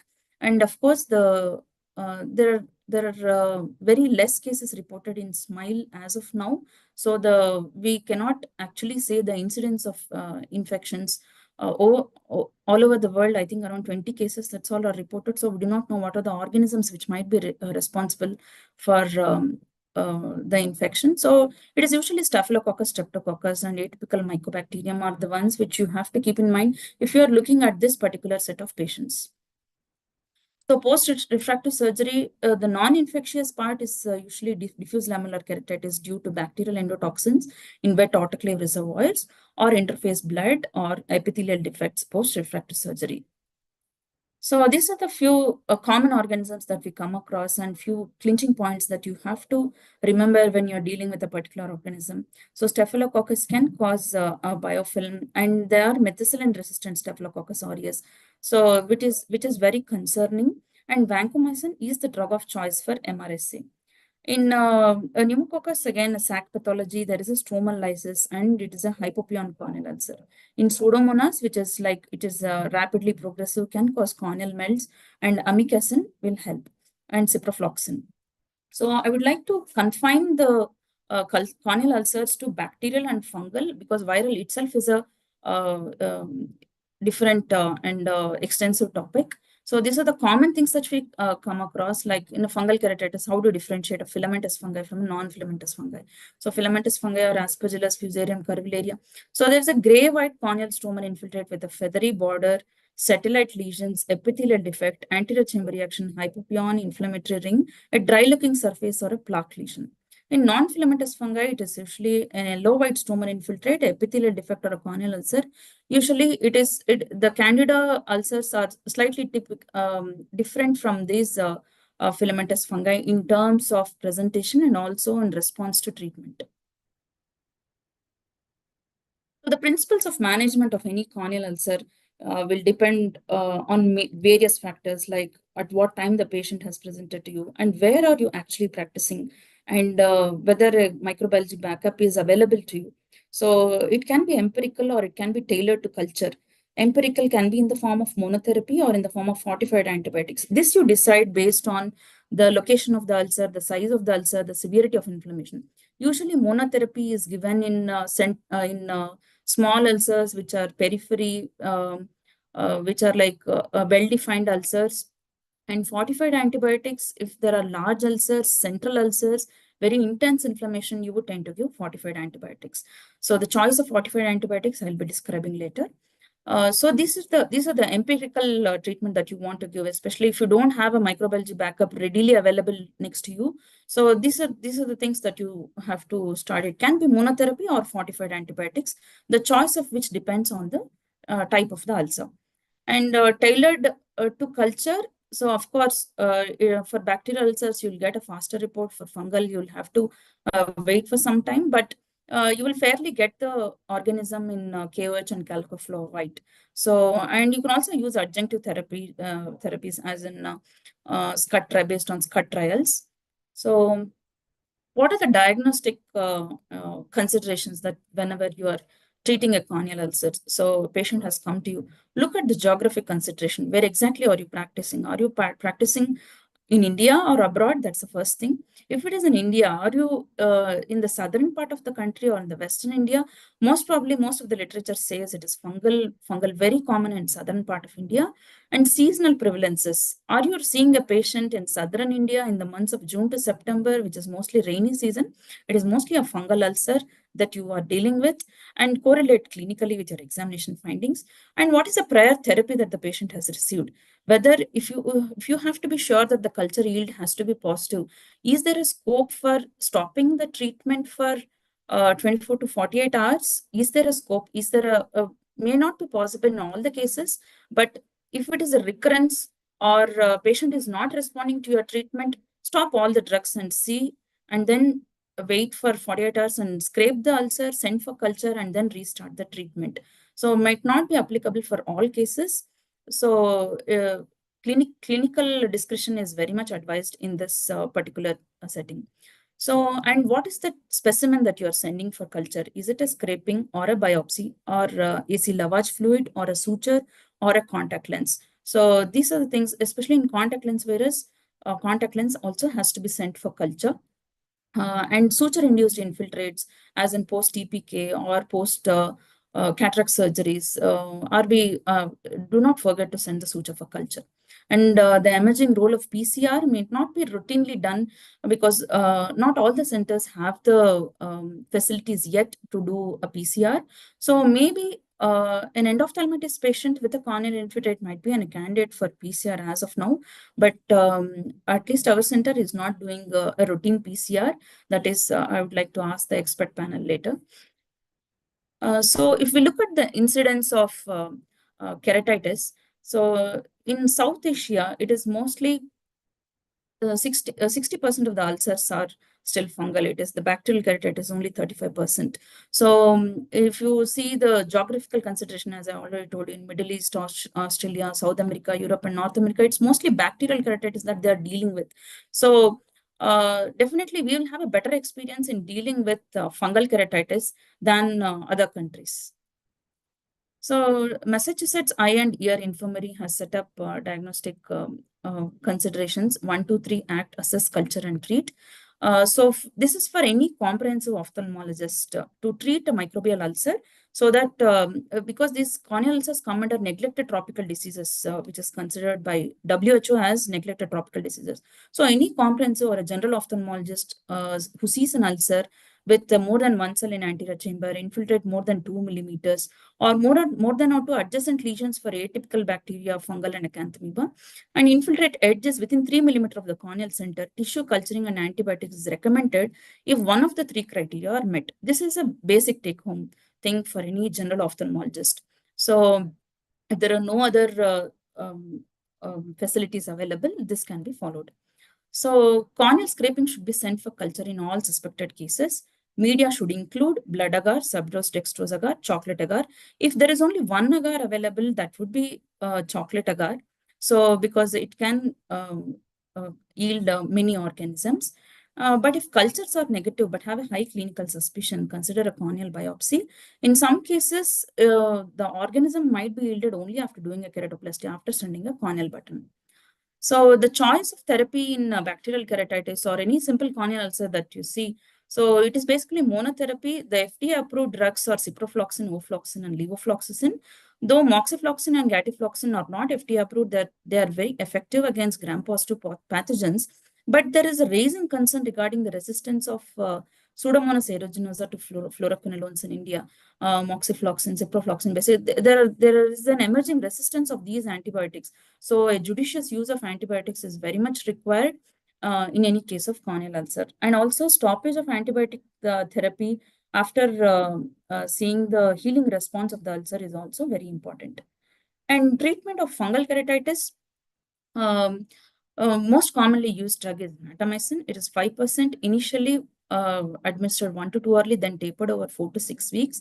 It is FDA approved for fungal keratitis. It is the drug of choice for filamentous fungi. But other drugs like amphotericin B can also be given in the concentration of 0.15 to 0.5% topical solution, initially over 1 to 2 hours, then tapered over 4 to 6 weeks. It has good activity against Aspergillus and Candida. It is not available as a topical solution, so should be compounded for intravenous use. It is widely available because it is given for other systemic fungal infections also. The advantage of this is it can be given topical, subconjunctival, intracameral, intravitreal, and other routes also. So other drugs are voriconazole, which is given 1 milligram per ml hourly, then tapered over 4 to 6 weeks, not given as monotherapy. It is usually given as an adjunct to natamycin. It has a broad spectrum of activity against Candida, Aspergillus, Pseudosporium, Fusarium, and Piscilomyces. It is available as a topical solution. So it is usually used as an adjunct to natamycin in deeper and larger ulcers because natamycin, the penetration is lesser to deeper layers of the cornea. So this is the preferred practice patterns. So whenever the choice of antibiotics is asked, especially for exam purpose, so what to follow? You can follow a guideline. So these are the guidelines followed by American Academy of Ophthalmology for bacterial keratitis, for preferred practice patterns, for what drugs to be given for gram-positive cocci, gram-negative rods, gram-negative cocci, gram-positive rods, and also for mycobacteria. So the surgical management of these ulcers include epithelial debridement, which may help remove the necrotic tissue, reduce the microbial load, and improve the drug penetration. It can be repeated after 1 or 2 days. And a cyanoacrylate tissue adhesive and a bandage contact lens in case of microperforation or an impending perforation. Consider intrastromal voriconazole in intractable deep ulcers, but the shelf life, I mean, the half-life is very less. So you'll have to give repeated injection. One injection of intrastromal voriconazole is not going to help in treating a very refractory fungal corneal ulcer. So you'll have to repeat the injections. And penetrating on lamellar keratoplasty is the definitive management of perforating ulcers. So the emerging therapies for these corneal ulcers are PAC-CXL, bacteriophage therapies, use of antimicrobial peptides, use of biologics, and various drug delivery innovations like nanoparticles and drug-eluting lenses. Thank you so much for your kind attention. Thank you, Dr. Shweta, for that excellent talk. You've also covered everything and also shown us some new, the therapeutic aspects of corneal ulcer. So with that, I move on to our panelists. Some quick, we'll have a quick discussion. Dr. Sujata Das, would you like to add something to this or any pertinent points that you think are important for the PGs that you'd like to point out? Nicely covered. I'll add add routine protocol for us in microbial keratitis in addition to nasolacrimal duct syringing is ultrasound. Wherever you cannot see the fundus, his B scan is advisable. You have to rule out endophthalmitis or any posterior segmental. And if you have access to confocal is another additional diagnostic tool, especially if it is a deep-seated infiltrate. And as far as possible, it's not to start empirical if it is a larger infiltrate, even if it's clinical diagnosis. Fungal, better to do a repeat scraping. If despite of repeat scraping you are not getting, then you may start. But that is very unusual case. Try to do the repeat scraping. And regarding PCR, what Sweta mentioned, it is not a routine for us also. But we'll do wherever the organism is not, like you are suspecting something you're not getting, or the organism like microsporial stromal keratitis, it will not grow in culture. So just to you get in smear, but sometime you do to confirm its diagnosis. Maybe microsporidia because it does not grow in routine culture. Sometime in pythium and fungus also we are doing, because pythium does not grow like fungus. Fungus, it is mostly around 60 to 70%. And I don't think the region-wise difference is there, south and western. It is India in general. The fungus is more prevalent. It's almost like 50-50. I don't think zone-wise there is a difference.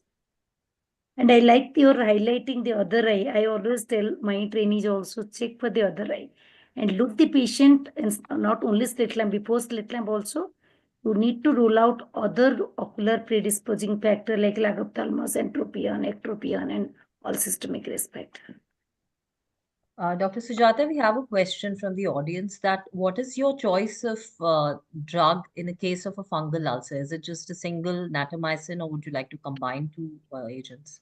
Yeah, to start with, till now, primary first line of drug is natamycin. Unless it is worsening or it is a deep-seated infiltrate, then I'll combine.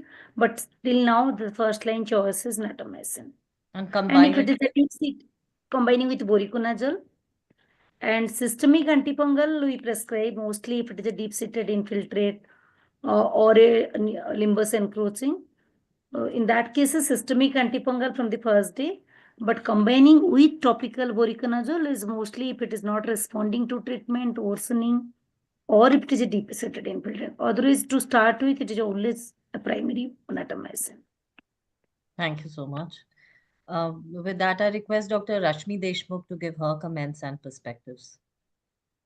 Dr. Deshmukh? Yeah, thanks, Dr. Shweta. I guess that was actually, like Dr. Sujata mentioned, it was quite comprehensively covered as well. I would add just a few points from postgraduate perspective. One would be the differentiation between dendrite and pseudodendrite, which becomes very important in cases of, like, say, early corneal abrasions or acanthamoeba keratitis, or say fungal, where it's actually a pseudodendrite and it is very easily misdiagnosed as a dendrite. So that is important from residency perspective, I guess. Second thing would be in any contact lens user, we've covered bacterial and fungal in quite extensively in the lecture, but acanthamoeba keratitis also becomes a little important, and that is something that I guess they could read up about. And another thing would be the differentiating between the bacterial hypopyon and the fungal hypopyon. So bacterial hypopyon, because it's more of an inflammatory reaction than actual organisms, it does not tend to have that convex upper border.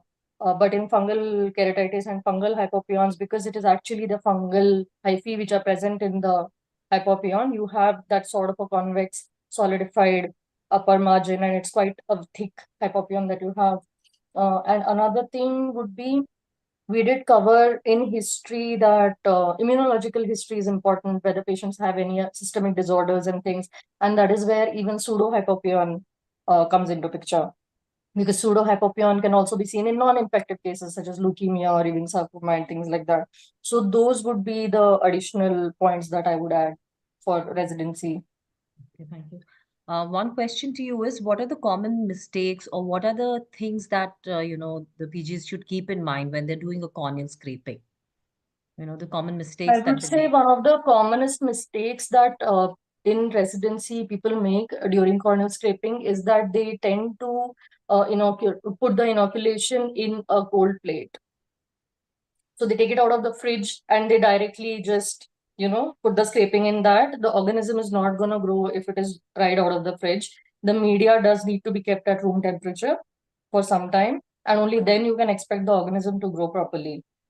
So that would be the first mistake that I would say. And secondly, you do need to understand that you have to include the bed as well as the margin, both the things. Sometimes you do the scraping so superficially that you are including only the mucus or the exudate there, and you don't actually go towards the base or the bed, and you're just taking out the mucus from there or the stromal melt from there, and you are not going to get an organism that could grow from such a scrape. So those would be the points that I would add.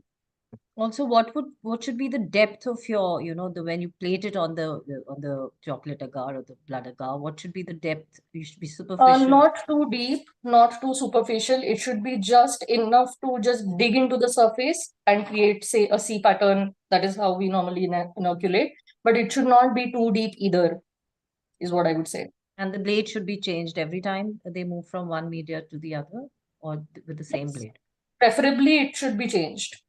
Okay. Preferably, it should be separate for inoculating fungal media as compared to bacterial media as well. And if you think that you're not getting enough scraping with the needle, you could also use a blade. Very carefully, of course. Okay, so you prefer the needle, like a lot of people use the blade. You prefer Yes, the... to start with, I would prefer a needle. Okay. It is more controlled and it is more localized as compared to a blade, which would have a larger surface area. But if you're having a problem with the needle, then it is always good to switch to the blade rather than having no growth at all, because you can't keep scraping repeatedly. Thank you. So the first scrape is always good. Thank you. Dr. Vasantha, ma'am, I would invite your inputs on this talk, or anything that you'd like to add or comment on. Thank you, doctor, for the extensive talk.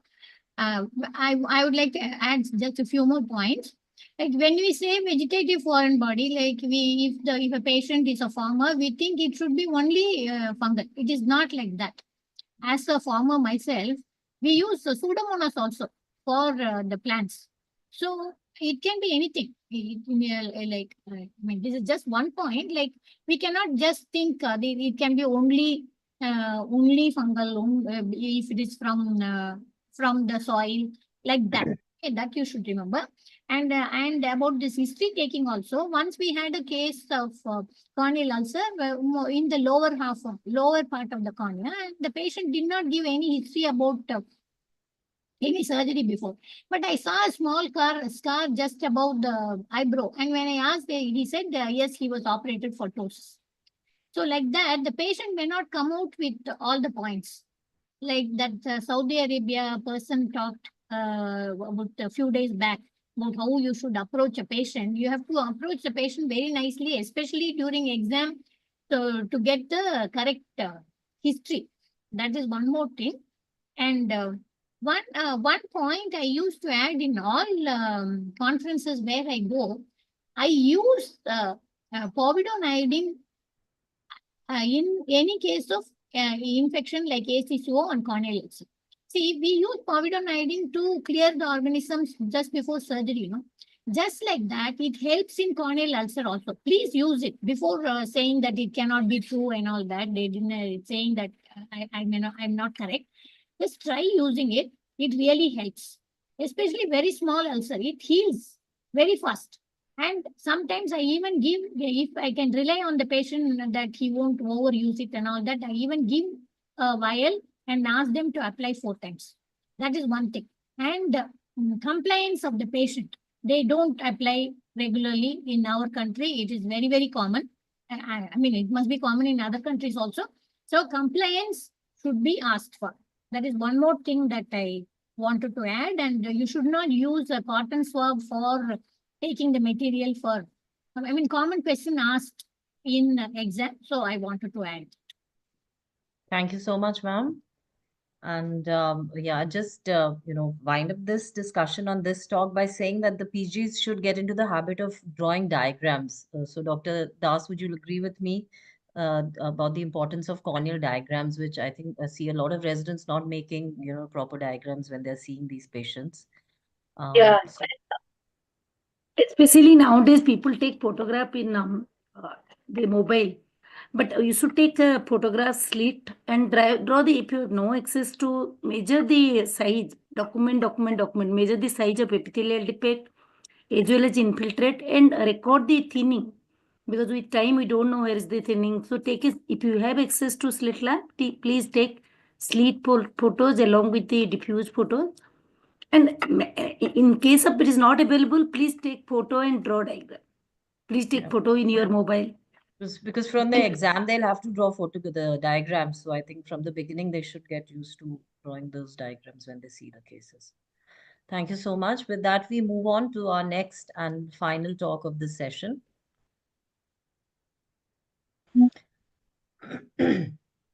So this third talk is by Dr. Samrat Chatterjee, who's a cornea and anterior segment surgeon at the MGM Eye Institute, Raipur in Chhattisgarh, India, an alumnus of the Guwahati Medical College in Assam. He went on to do his MS from the Regional Institute of Ophthalmology at Guwahati Medical College. Subsequently, he did a fellowship in cornea and anterior segment in 2000-2001 from the LV Prasad Eye Institute, Hyderabad. And he joined the MGM Eye Institute in 2004, where he's been since then. He's the consultant in charge of education and training, the microbiology services, the eye bank, and also the DNB coordinator, as well as the member secretary of the Institute Ethics Committee. He's been publishing extensively. He has an impressive 52 publications to his credit, as well as chapters and books. Also, he's been extensively awarded the IGO Platinum Award, the AIOS AP Vengala Rao Award, the AIOS Rakesh Sharma Memorial Award, the Best Paper in Community Ophthalmology at the Orbis session at ESCRS, and several awards in Chhattisgarh State Ophthalmological Society. And he's also a reviewer for several journals and has received the Indian Journal of Ophthalmology Honor Award for peer review in 2021. So with that excellent academic background, I now invite Dr. Samrat Chatterjee, who will be speaking to us on immune-mediated keratitis. Over to you, Dr. Samrat, sir. Thank you, Dr. Tinku, for the generous introduction. I would like to thank AIOS for this opportunity. And so I shall be talking on immune-mediated keratitis. I have no financial interests. And right now, Dr. Shweta has extensively talked to us about infectious keratitis. And the difference between immune-mediated and infectious keratitis is that in immune-mediated keratitis, the inciting factor is autoimmune processes. And it is of significant importance. If you look at the significant importance, it's mainly because these are not very common diseases. So sometimes they are not recognized early. There's a delay in diagnosis, which can lead to significant ocular morbidity.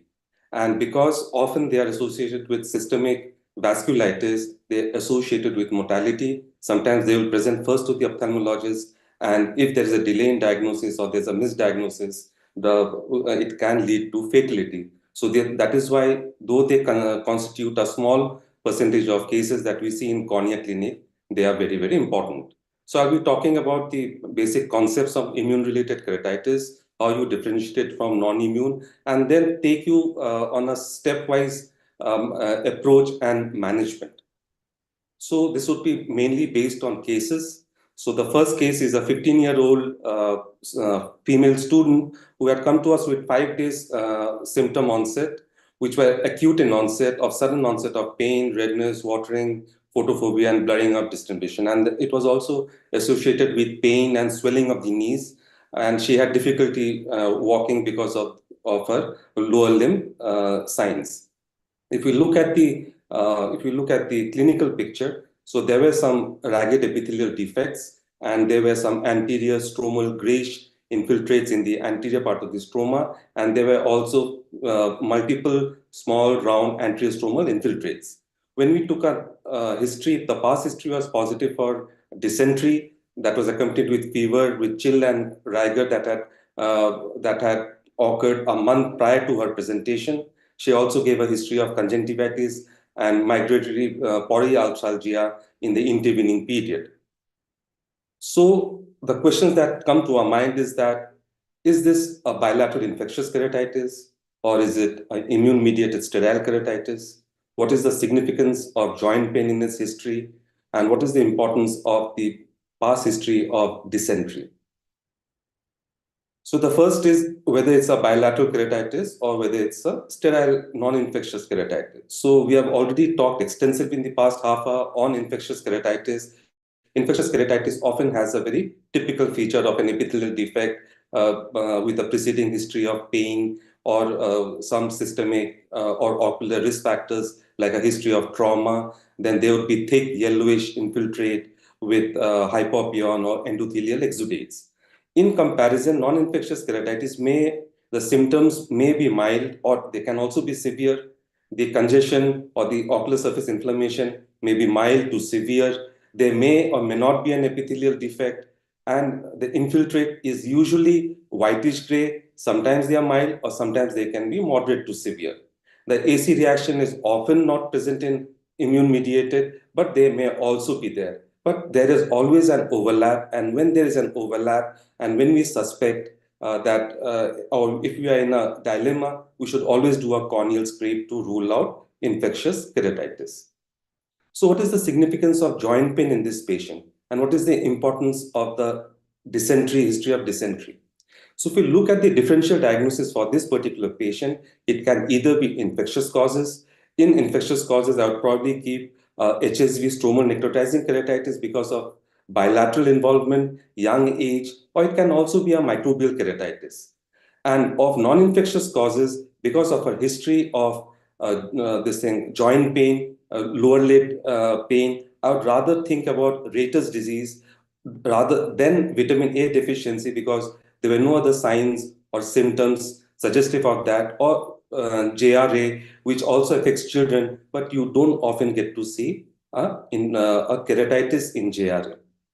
So Reiter's disease is a reactionary arthritis. It's very classical with a triad of diarrhea or dysuria, joint pain. More common is conjunctivitis. Keratitis can be an uncommon presentation. But if you look at our patients, we see that a significant number of positive points indicate that probably this is a case of reactionary arthritis. And when we did a laboratory investigation, her cornea cultures were negative.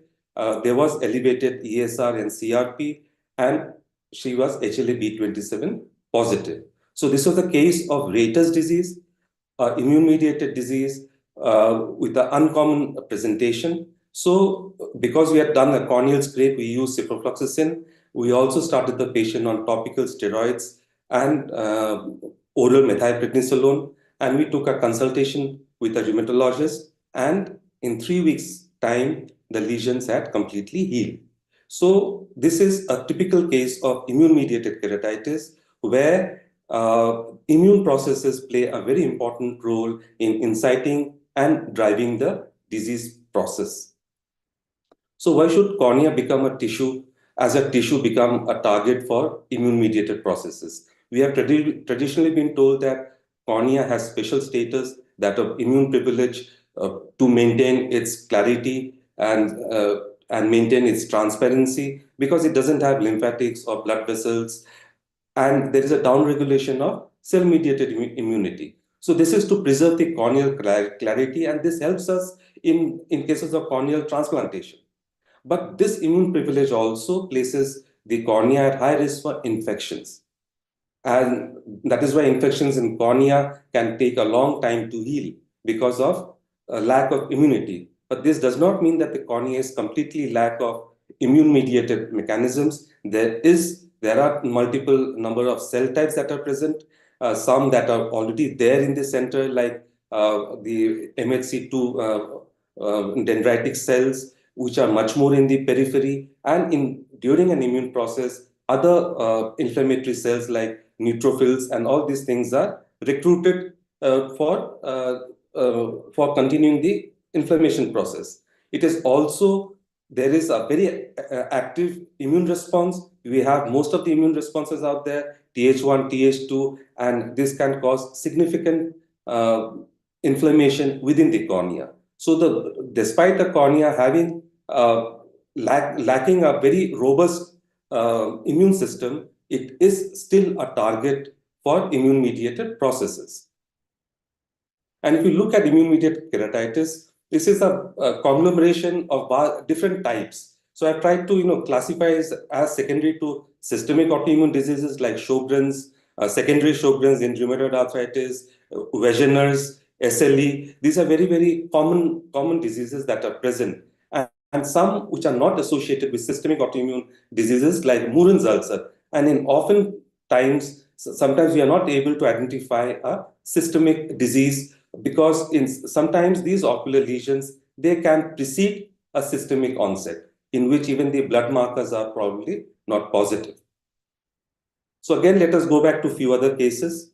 And the patient number 2 is again a 63-year-old female who was a homemaker. Now she had symptoms of 6 months, and these symptoms were initially very mild, foreign body sensation, redness, and she complained of dryness. However, since past 1 month prior to her presentation, she had pain, increase in redness, watering, and acute symptoms.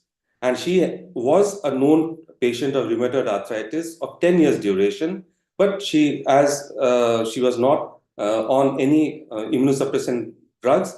The treatment was irregular, and during presentation, she was on Ayurvedic drugs. And when you look at her clinical picture, this is the right eye. The first most striking thing is that the eye is relatively quiet. There's no significant inflammation. If you look at the Purkinje image of the slit lamp filament, you see that it is totally irregular. The margins are not very sharply delineated. The moment we see this, we understand that the corneal surface is irregular, it is not wet. The luster of the cornea is lost. And in the left eye, in the inferior part, there is thinning, there is a perforation, and the anterior, and you can see the radiating vertical DM folds, which indicate that the cornea has perforated there, and there is also shallow AC. And if you look at her limbs, hands, you can see that there's a classical swan neck deformity, and her mouth is also dry. Her rheumatoid arthritis RA factor was highly elevated, so was anti-CCP, but she was negative for SSA and SSV antibodies. So she was a patient of secondary Sjogren's disease, which had severe disease, severe dry eye, and in the left eye, there was corneal perforation. So how do we treat the left eye? So that is the number 1 challenge. And the second challenge is how do we prevent progression of the disease in the right eye? So the treatment goal in the left eye is to provide tectonic support, first of all. Second is for both the eyes to reduce the inflammation. And third is to provide lubrication. So to provide tectonic support, we did apply cyanoacrylate adhesive with a bandage contact lens. And for reducing the inflammation, we used IV methylprednisolone stat along with oral visolone. And then along with a rheumatologist, we advise the patient for pulse IV cyclophosphamide and topically prednisolone acetate, cyclosporin, antibiotic eye drops, and topical lubricants. So why do we use cyclophosphamide? Why did he use an oral immunosuppressant? Because it has been shown conclusively, and surprisingly, there are very few literature on these kind of diseases, and there's a very old literature which still stands very true. This is from the Boston group by Foster, where they're the first proponents that to treat these kind of conditions where you have corneal thinning or corneal perforations in patients with rheumatoid arthritis, to treat very aggressively with immunosuppressions. And you can see out here, of course, there is a significant number of ocular resolution, most of the lesions healed. But if you look, the mortality rate in 10 years in the patients, in the small number of patients were not treated with systemic immunosuppressants other than steroids, was 53%. While comparatively in this second group, there was only one patient who had fatality, and that was after his oral immunosuppressant. That was the patient was on endoxin, cyclophosphamide, that he had stopped. So oral immunosuppressants, other than oral steroids, are fundamental in the treatment of corneal perforation or corneal thinnings in rheumatoid arthritis. And if we look at the outcome, we have, so the right eye, this is a 1 month photograph. You can see that the surface has relatively improved, and the left eye, which had perforated, this is the 4 years result. The patient is still on follow-up. Currently, the patient is on a maintenance dose of systemic methotrexate. We had also done punctal cautery after the inflammation has subsided. And this patient, you can see how the cornea has improved with this kind of treatment, with oral immunosuppressants and aggressive treatment in and also with cyanuric acrylate adhesive. And you can see that the corneal scar also, it modulates over time, and the density has significantly reduced. So now let us go back to a few more cases. The patient 3 and 4, I'm going to present them side by side, because just to show the differences between the two conditions. So this is interesting. So in one patient, we had an elderly male who complained of pain, which was significant more in the right eye than in the left eye. And also it was accompanied with acute symptoms of redness, watering, and reduced vision. There was no history of trauma. There was no systemic history. There was no significant past history. The patient had been, prior to presentation, treated with multiple antibiotics and antifungal, and there was no other systemic clinical findings. In comparison to the left, in the patient number 4, who presented to us with 15 days duration, interestingly, this patient had been treated at our institute as Murren's ulcer in 2009. And this was the picture in 2009 when this patient had been treated. So this with a quiet eye, and you have the typical crescentic ulcer with an overhanging edge. However, 2 months prior to presentation, the patient had undergone a sinus surgery and a nasal surgery because of a mass lesion. So when you look at the patient number 3, so there was a crescentic ulcer, which was from 3 o'clock to around 12 o'clock with an overhanging edge in the right eye, and in the left eye, there was an area of peripheral lesion with an epithelial defect and anterior stromal infiltrates. In comparison, the patient number 4, he had around multiple epithelial defects and infiltrates right from around 1 o'clock to 11 o'clock, and these were anterior stromal. There was significant inflammation around the in the conjunctiva and sclera, and there was a mass in the upper temporal quadrant, yellowish mass. And if you look at the external features, so there's this depression following the nasal surgery, the details of which was still not available with us. So definitely by looking at this, we are dealing with peripheral ulcerative keratitis. Peripheral ulcerative keratitis, because of the name, it suggests that it's an ulcerative keratitis that is affecting the corneal periphery.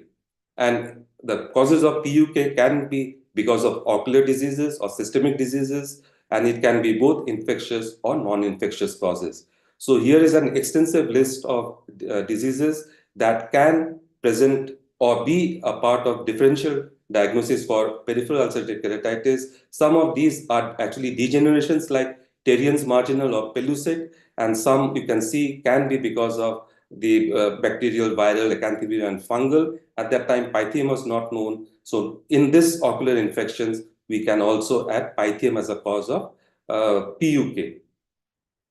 So this is differentials of PUK. So the first is furrow degeneration. This is sometimes commonly seen in very elderly gentlemen. This is age-related. There is no ocular inflammation. There is no corneal inflammation. There is no anterior segment inflammation. This is often picked up when the patient comes for cataract surgery.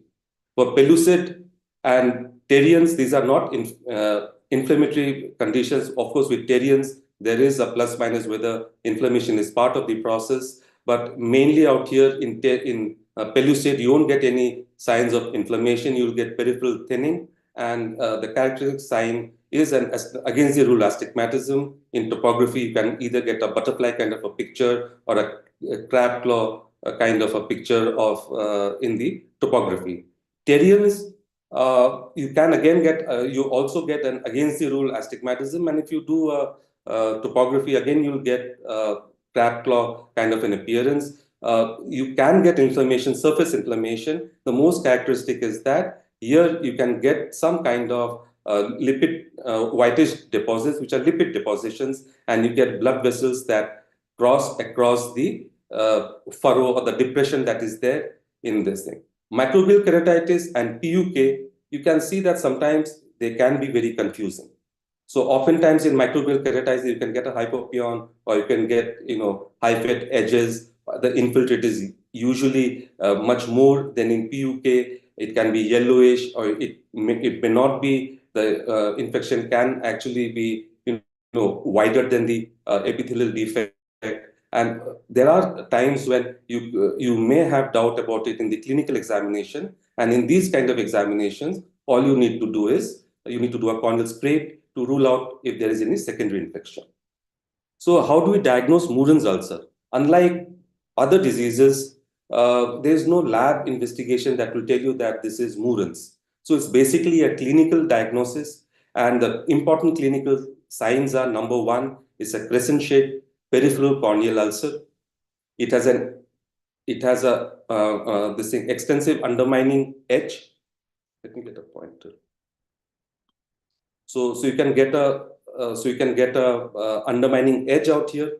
Then you can get some kind of stromal. You can get some stromal lesions, yellowish lesions at the advancing edges. There won't be any scleral involvement. That is very important. There is no associated scleritis, and there is no detectable systemic diseases. And the ulcer usually progresses peripherally and centrally.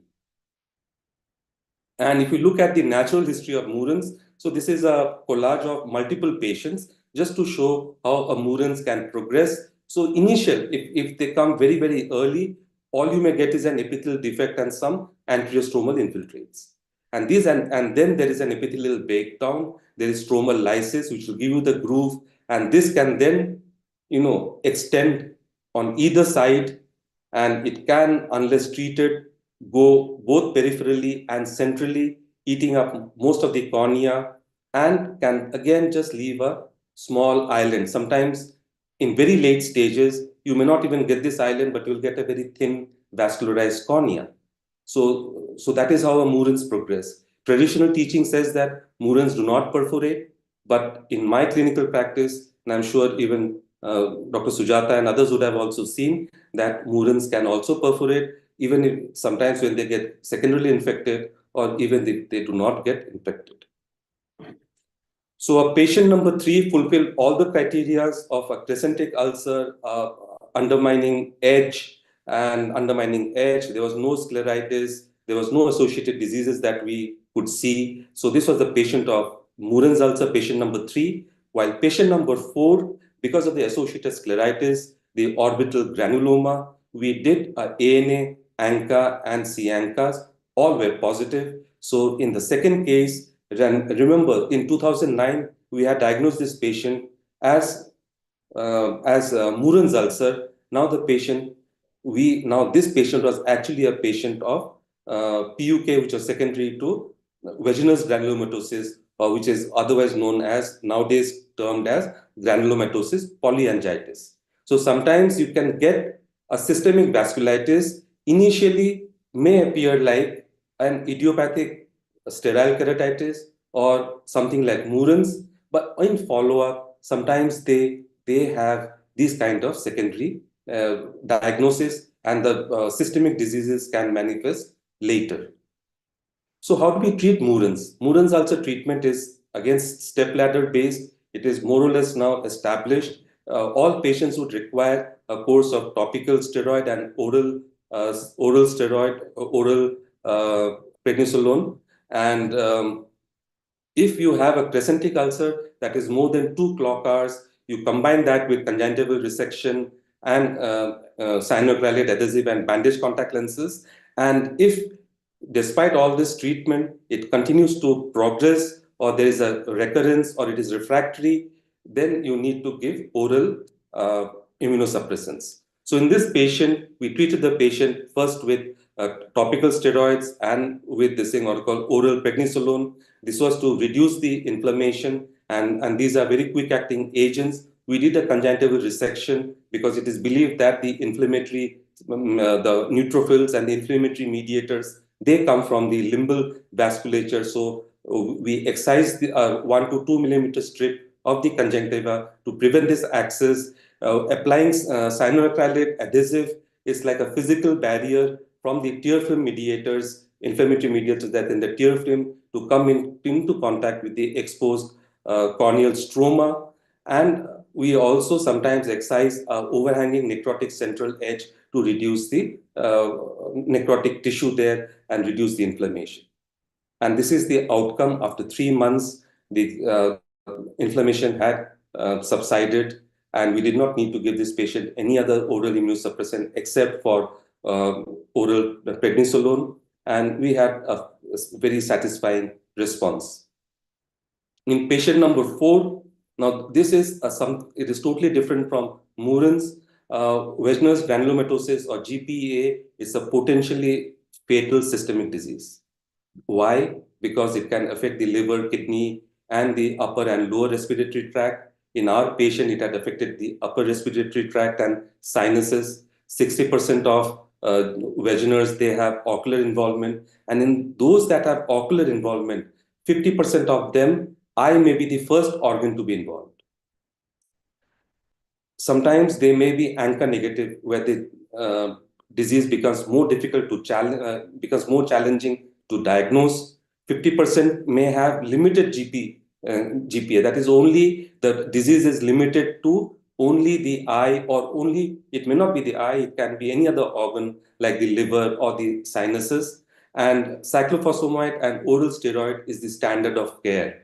Nowadays, there have been this thing what we call pretty encouraging results. There are reports that have used the new biologics like rituximab or cyclophosphamide and rituximab combination have also been tried to control the disease. And these two agents are very, very necessary to prevent mortality from Wegener's. So we followed the same kind of protocol for patient number 4, treated with IV methylprednisolone to cause immediate lymphopenia, and then treated the patient with oral prednisolone and topical prednisolone, and also treated the patient with pulse cyclophosphamide in this thing conjunction with a rheumatologist. And over time, for at least 3 years, the patient did not have any further relapse, and then he was lost to follow-up. So we got a relatively very good kind of a response from this aggressive immunosuppressant-based approach that we took for this patient. So what are the principles of immunosuppression therapy in immune-mediated keratitis? So the indications are all immune-mediated keratitis that is secondary to a systemic vasculitis. These patients need to be given an immunosuppressant other than oral corticosteroids, and refractory Murren's ulcer. And because in ophthalmology, we may not be well versed with it, we can always co-manage these patients with a rheumatologist or an experienced internist. There are multiple immunosuppressant drugs that are being used in ocular diseases. Also like azathioprine, methotrexate, MMF, cyclosporine, cyclophosphamide. So these are much more common. We must remember that oral corticosteroids, they are a part of the immunosuppressant drugs, but these patients would require something beyond this. And currently, since last 10 years, the biologics have been more commonly being used in rheumatoid arthritis, GPA, like infliximab. Nowadays, much more common is rituximab and tocilizumab. So these biologics have been used, and there are very few trials, but case reports and limited case series have shown very satisfying improvement in patients, reduction in mortality with use of these. So all this would require some amount of co-management with a rheumatologist or with an internist. There's a stepladder treatment strategy where all patients are initially treated with high dose of corticosteroids for first 8 to 12 weeks, because most of these immunosuppressants would take some time for their peak action to occur. You can start off with something like a methotrexate, cyclosporine, or oral tacrolimus. If the patient is refractory, then you switch over to something more like an azathioprine or a mycophenolate, mofetil. Or if the patient is still refractory, you go to cyclophosphamide, and if it's still refractory, you need to go to biologics. But it's not necessary that you have to start all patients at the bottom with methotrexate. Like patients like Wegener's, you need to start them off with cyclophosphamide or rituximab, because these are much more effective in GPA or Wegener's. Or in OCP, you need to start with either MMF or with cyclophosphamide. So this is not very, this is not like a very hard and fast rule. But if you are not this thing what to call very comfortable with it, you need to combine it with a rheumatologist or an internist. Sometimes you may need to combine two classes. They should not be of the same class. So like, for example, you combine cyclosporine or tacrolimus with the biologics in cases of refractory or severe disease, which is not responding to the usual treatment. Lastly, I think I still have some time. So the surgical management. So the surgical management, the principles are very same, because I'd shown that in one case, we had a corneal perforation. So how do we manage these patients surgically? So the principle is, if you only have corneal thinning, you use a cyanoacrylate adhesive, and if it's in Murins, you combine that with conjunctival resection. If you have very small perforation, less than 2 millimeter, you can do with a cyanoacrylate adhesive. Perforation slightly larger than that, which is shown in this in the central picture, you need to do either a corneal patch graft, and nowadays more reports with Tennant's patch graft or multi-layered AMG is being shown to have equally good results. If it's a large perforation, then either you can do a banana graft or a full section penetrating or therapeutic or tectonic keratoplasty.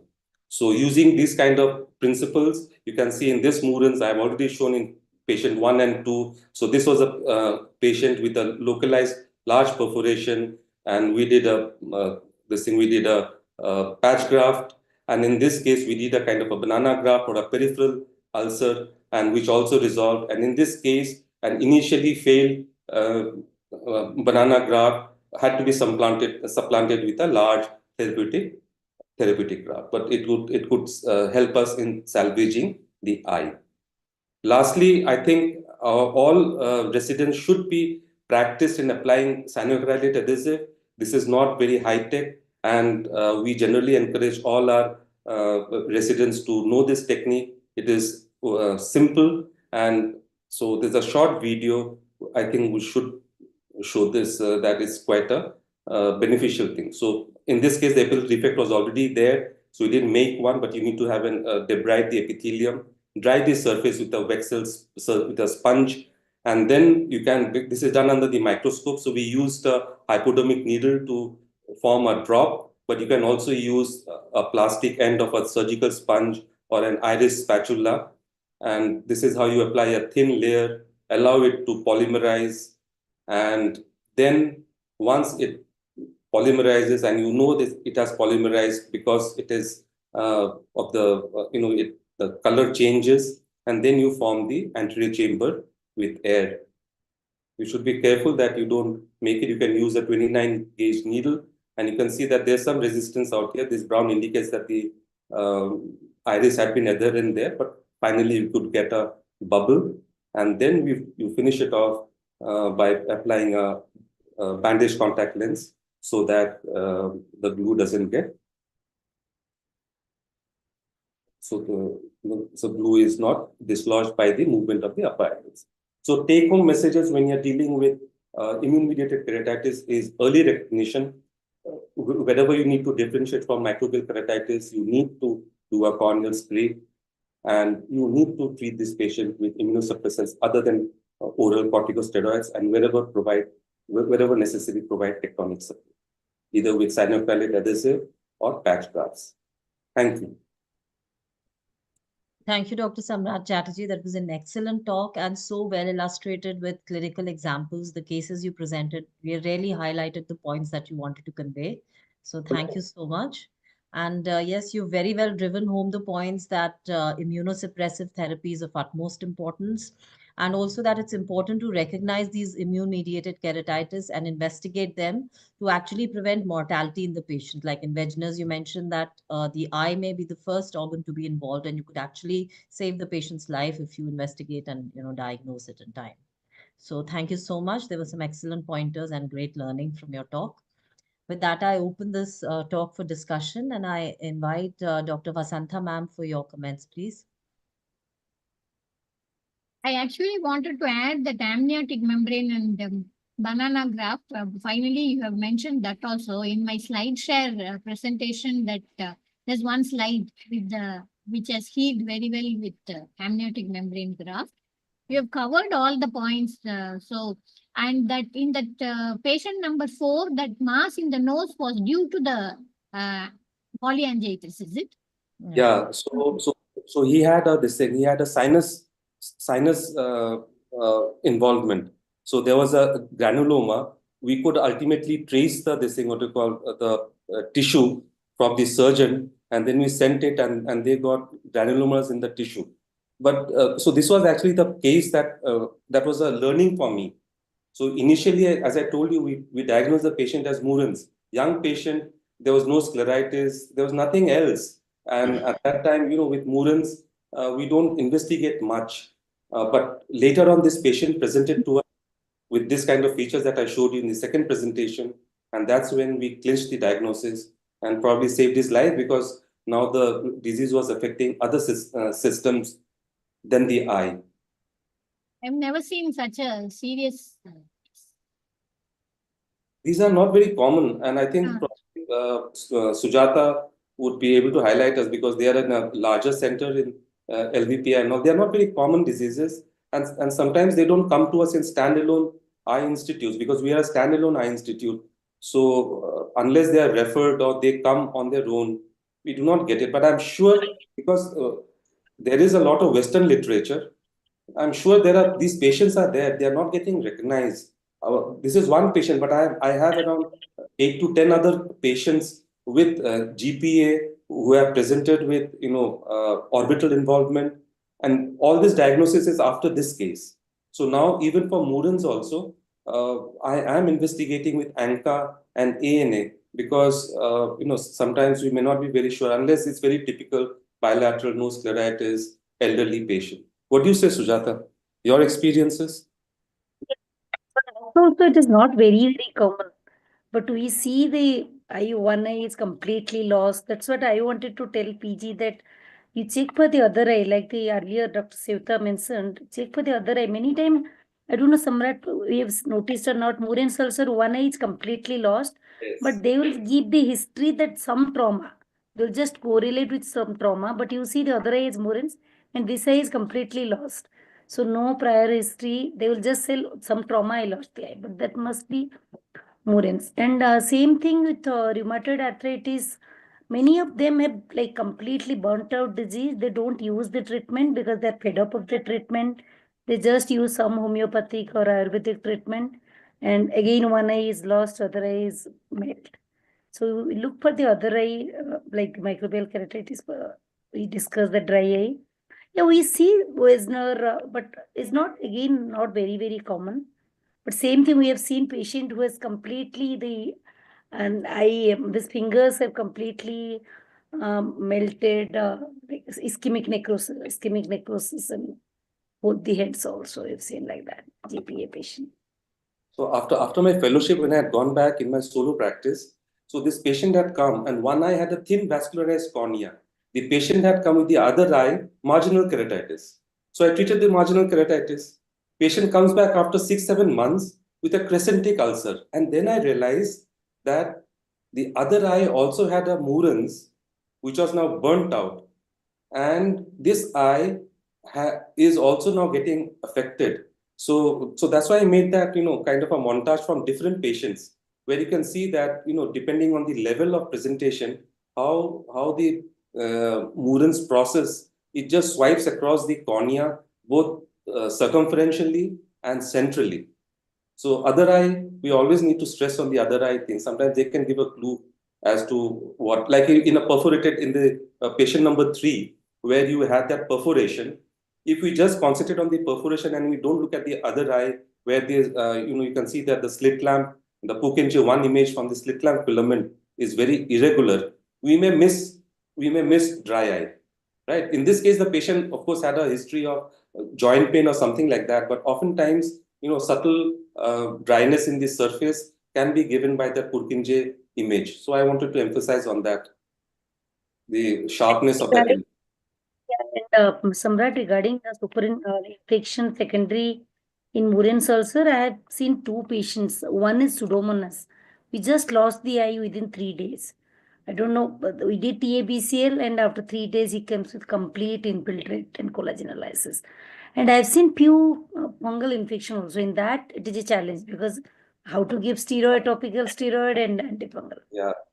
So we have also got some cases with bacterial keratitis. You can still give a steroid, Yes. but with fungal keratitis, what do you do? I think, but then if it's say if you have a fungal keratitis with Wegener's, I don't have a case like that. But hypothetically, if I have a fungal keratitis with Wegener's, I would still go in for systemic immunosuppression. Yes. Because the eye is lost, but then we need to reduce mortality.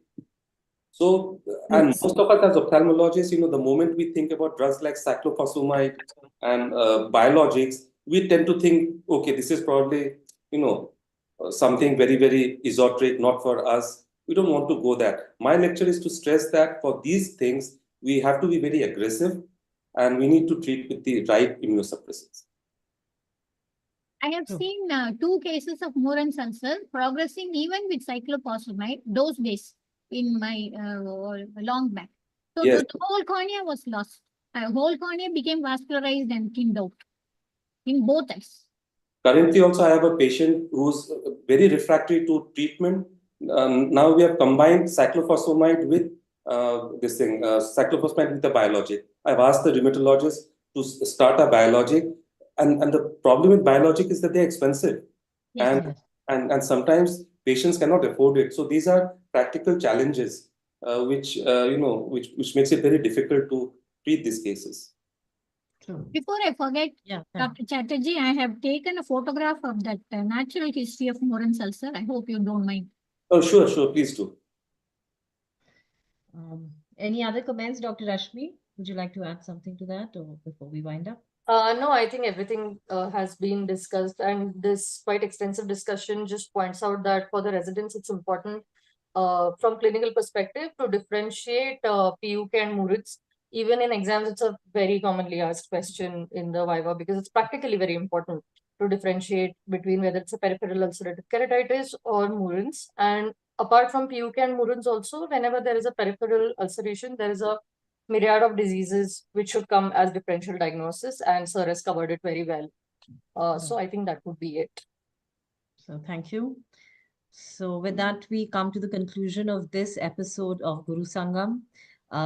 Big thank you to all the speakers. I think you all shared a wealth of information that's going to be really, an amazing information for our postgraduates, as also the other ophthalmologists.